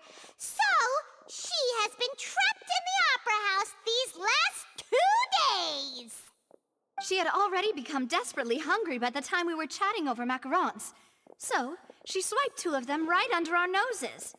Talk about a sneaky thief. At this point, all the events that happened in the tunnel have now come to light. Ah, so that's the whole story. Bravo! Bravo! Now then, Lady Farina, do you wish to speak against the defense's statements? Please answer the question, Lady Farina. Also, if I may add, the trial has not yet ended. As such, I request that the prosecution not leave the room before the proceedings have concluded. What? Are you reading my mind now? No, I have no further arguments. I admit defeat. But really, could you at least have left me with some dignity? Wow, look at that! She's like a deflated balloon now. If there are no objections, then as the Chief Justice of Fontaine, I shall once again repeat the full sequence of events. The actual perpetrator of the serial disappearances, Cowl, selected his next victim from the audience reservation list. With some modifications to the selector, he could ensure that the pre-selected young woman would be chosen. To cover up any evidence while committing the deed, Cowl thought of allowing the water tank to fall, which would conceal the water left behind after the young woman was dissolved. He also tampered with the rope suspending the water tank, using the fireworks at the end of the performance to cause the tank to drop and hide the watermarks. He poured the water from the primordial sea into a balloon during the preparation of the magic box and stuck it to the box's lid.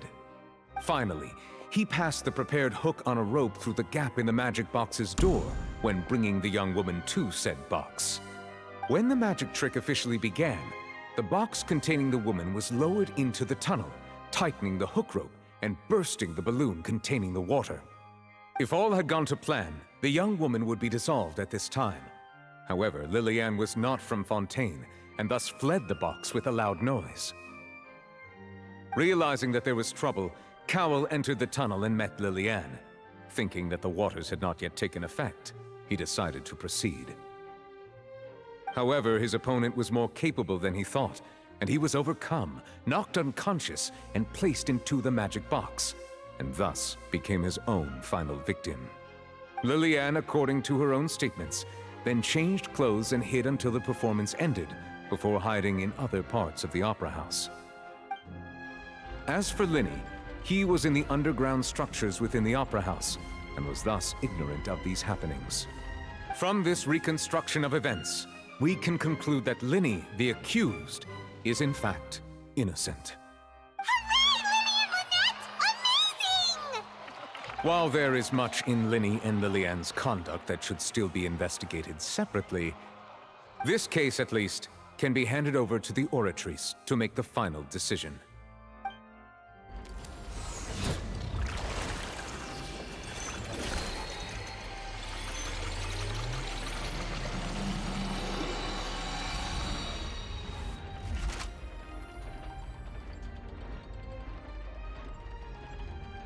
As such, Linny and Lynette are officially declared not guilty.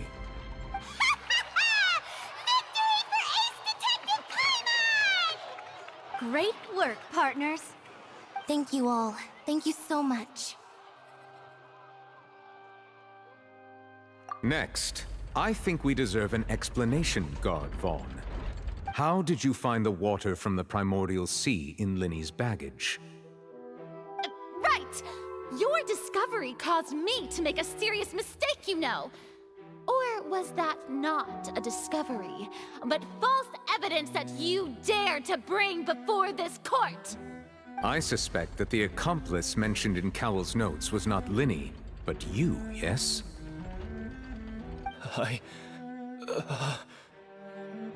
I'm sure you know what you must do to lessen your sentence. Speak quickly! Unless you want to earn yourself a one-way ticket to Coupon Town. I was just following orders. We were supposed to place blame for the serial disappearances onto Linny, and thus cause suspicion to fall on the Fatui.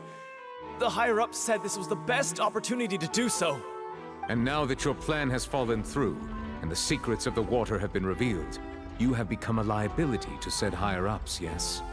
Therefore, you would be wise to tell everything you know, and seek the protection of the guards. Yes, I'll tell you everything I know. Our boss discovered that the water can cause people to dissolve.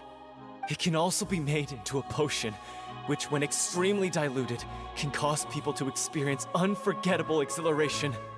We've been in this business for a while now, and have made decent more off it. The disappearances were also the boss's idea. I mean, this is the boss we're talking about. The...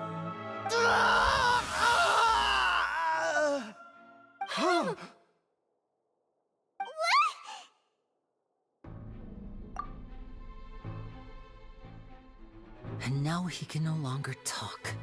Such ruthlessness. I shouldn't have expected any less of them. An outrageous act. All present, please submit to inspection immediately.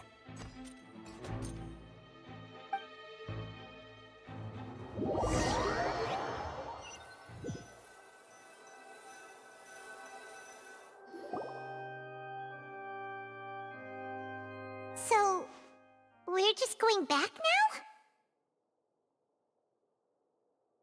That's true, but... Traveler, Paimon! Please wait. Linny... I know you may not want to speak to me right now. Maybe you don't even want to look at me. But still, let me thank you again for defending me to the end, even after you learned that I'm a member of the Fatui. I guess. But regardless, I'd like the opportunity to set things straight. I didn't approach you with any ulterior motives or ill intent.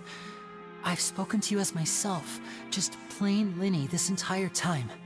As for why I'm a Fatus, it's because the goals of the House of the Hearth align with those of an orphan like me. That's all. That was how Father, who you might know as the Knave, approached recruiting us back then too. A knave? The one who controls the House of the Hearth? She's your father?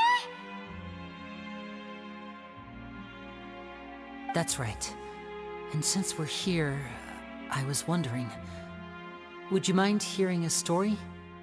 It's about my past. Back when our parents first died, Lynette and I were left wandering the streets. To survive, I took to surreptitiously observing an older street performer who did magic. It took me several days to figure out how he pulled off his amazing tricks. I took my sister through several streets until we found a crowded corner, and we began to perform magic tricks there. To my surprise, we proved to be pretty popular, and we could at least stop worrying about where our next meal would come from for a time. But I didn't want my sister to remain a street rat together with me forever. Before long, an aristocrat came to me and claimed that he wished to take us in after watching my performances. So you went from orphans to nobility just like that? That was how we felt at first too. As if fate was on our side and we could say goodbye to those painful days. But I gradually discovered that while we were called foster children, he was really after my talent for magic tricks. He would constantly take me to all sorts of banquets to garner attention, which he would then use to expand his social circles. That doesn't seem too bad either. Better than roaming the streets at any rate. It took a while for me to realize just how dark his heart really was. After one particular performance at a banquet, I discovered that Lynette was not on the same return vehicle as me. I waited a long time after we returned home, but she did not come back. I went to that noble's bedroom and asked him about her whereabouts. The answer he gave me was, she caught the eye of the most eminent person at the banquet, so I sent her over as a gift. I mean, you'll be able to perform your magic regardless of who your assistant is, yes? Oh no. So he was gonna... But wouldn't Fontaine's laws deal with such people? As far as outsiders are concerned, this is a relationship akin to adoption or foster care, and they have their ways of escaping the eye of the law. I managed to ferret out the location of the mansion of that so-called eminent person and hurried through the night. But by the time I leaped over the walls, avoided the guards, and made my way in, all I saw was the moonlit ground covered in blood, and the knave standing there in the darkness. So, she'd already taken care of that guy. That's right. She had rescued my sister before she could come to any harm, and had even discovered several girls hidden in a basement, all of them orphans. Father, I mean, the knave, might have seen something in me, and so she made me an offer. The House of the Hearth welcomes you, for your interests align with ours. Here, none will ever betray you. Indeed, betrayal shall never be permitted here. I was hesitant to trust her. I mean, I had just been betrayed by nobles. But she was also quick to destroy the noble who had taken us in at first, giving us back our freedom. Oh, so that's how the two of you joined the House of the Hearth. She has her own plans. She has gained permission from the Tsaritsa to first use the Gnosis' power once she obtains it. She plans to use it to find a way to break the prophecy and save Fontaine. So, she believes in that prophecy too? That's right. The whole House of the Hearth is currently working to combat that crisis. Today's case has also proven that people from Fontaine can indeed dissolve into some sort of water, thus further supporting the prophecy. All of us house members here, Lady Arlecchino herself included, are from Fontaine. We won't give up on defending our homeland. To us orphans, the only connection we have left to this world, apart from our family, is our homeland. So, from small deeds like distributing magic pockets to huge schemes like stealing a Gnosis, everything is aimed at dealing with that prophecy. It's all right. I understand. The only thing I can do is relate all this to you. I just hope you can understand that even as a member of the House, I have never stopped making my own decisions, and that I believe what I'm doing is right. If you should need anything at all in the future, feel free to find me. I will do my best to help you, as plain Linny.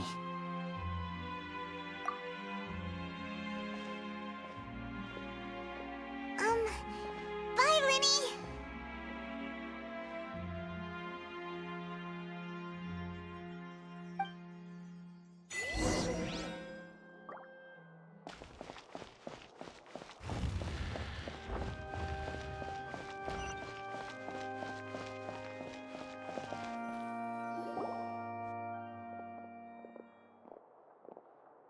Hey there.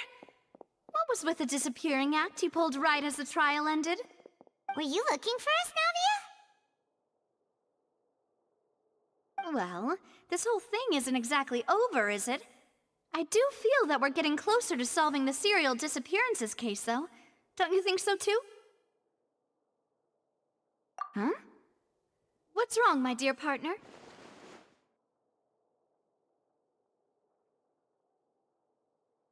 Besides, are you sure we're the ones who can crack a case that's been cold for decades now? And given that there's new evidence from the trial, there should be a trail of breadcrumbs for the Hydro Archon's people to follow now, right? Ah. I see.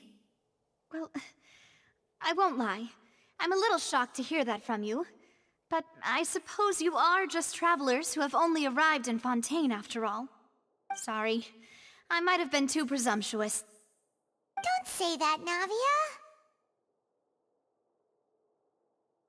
Ah, and we were having so much fun investigating with you, too. It was like having new waters flowing into a stagnant mire, causing new hope to spring forth, and the reflection in the murk to become clearer. Well, sorry about that. I'm a bit prone to nostalgia. Don't mind me. Wait, shall we have a farewell meal? You know, to commemorate our time as partners? Huh? Do we really need to get that formal? Well, guess you really did treat us as partners, huh? Well, I'd just like to have a proper ending to every important memory. That way there are no regrets later. Anyway, it would just be a meal, so it shouldn't take up too much of your time. You don't have to twist Paimon's arm. If Boss Navia's treating, count Paimon in! Oh, wonderful. In that case, why don't we return to the Court of Fontaine and head to the Hotel de Boer? I believe we'll make it just in time for dinner. All right then, let's have our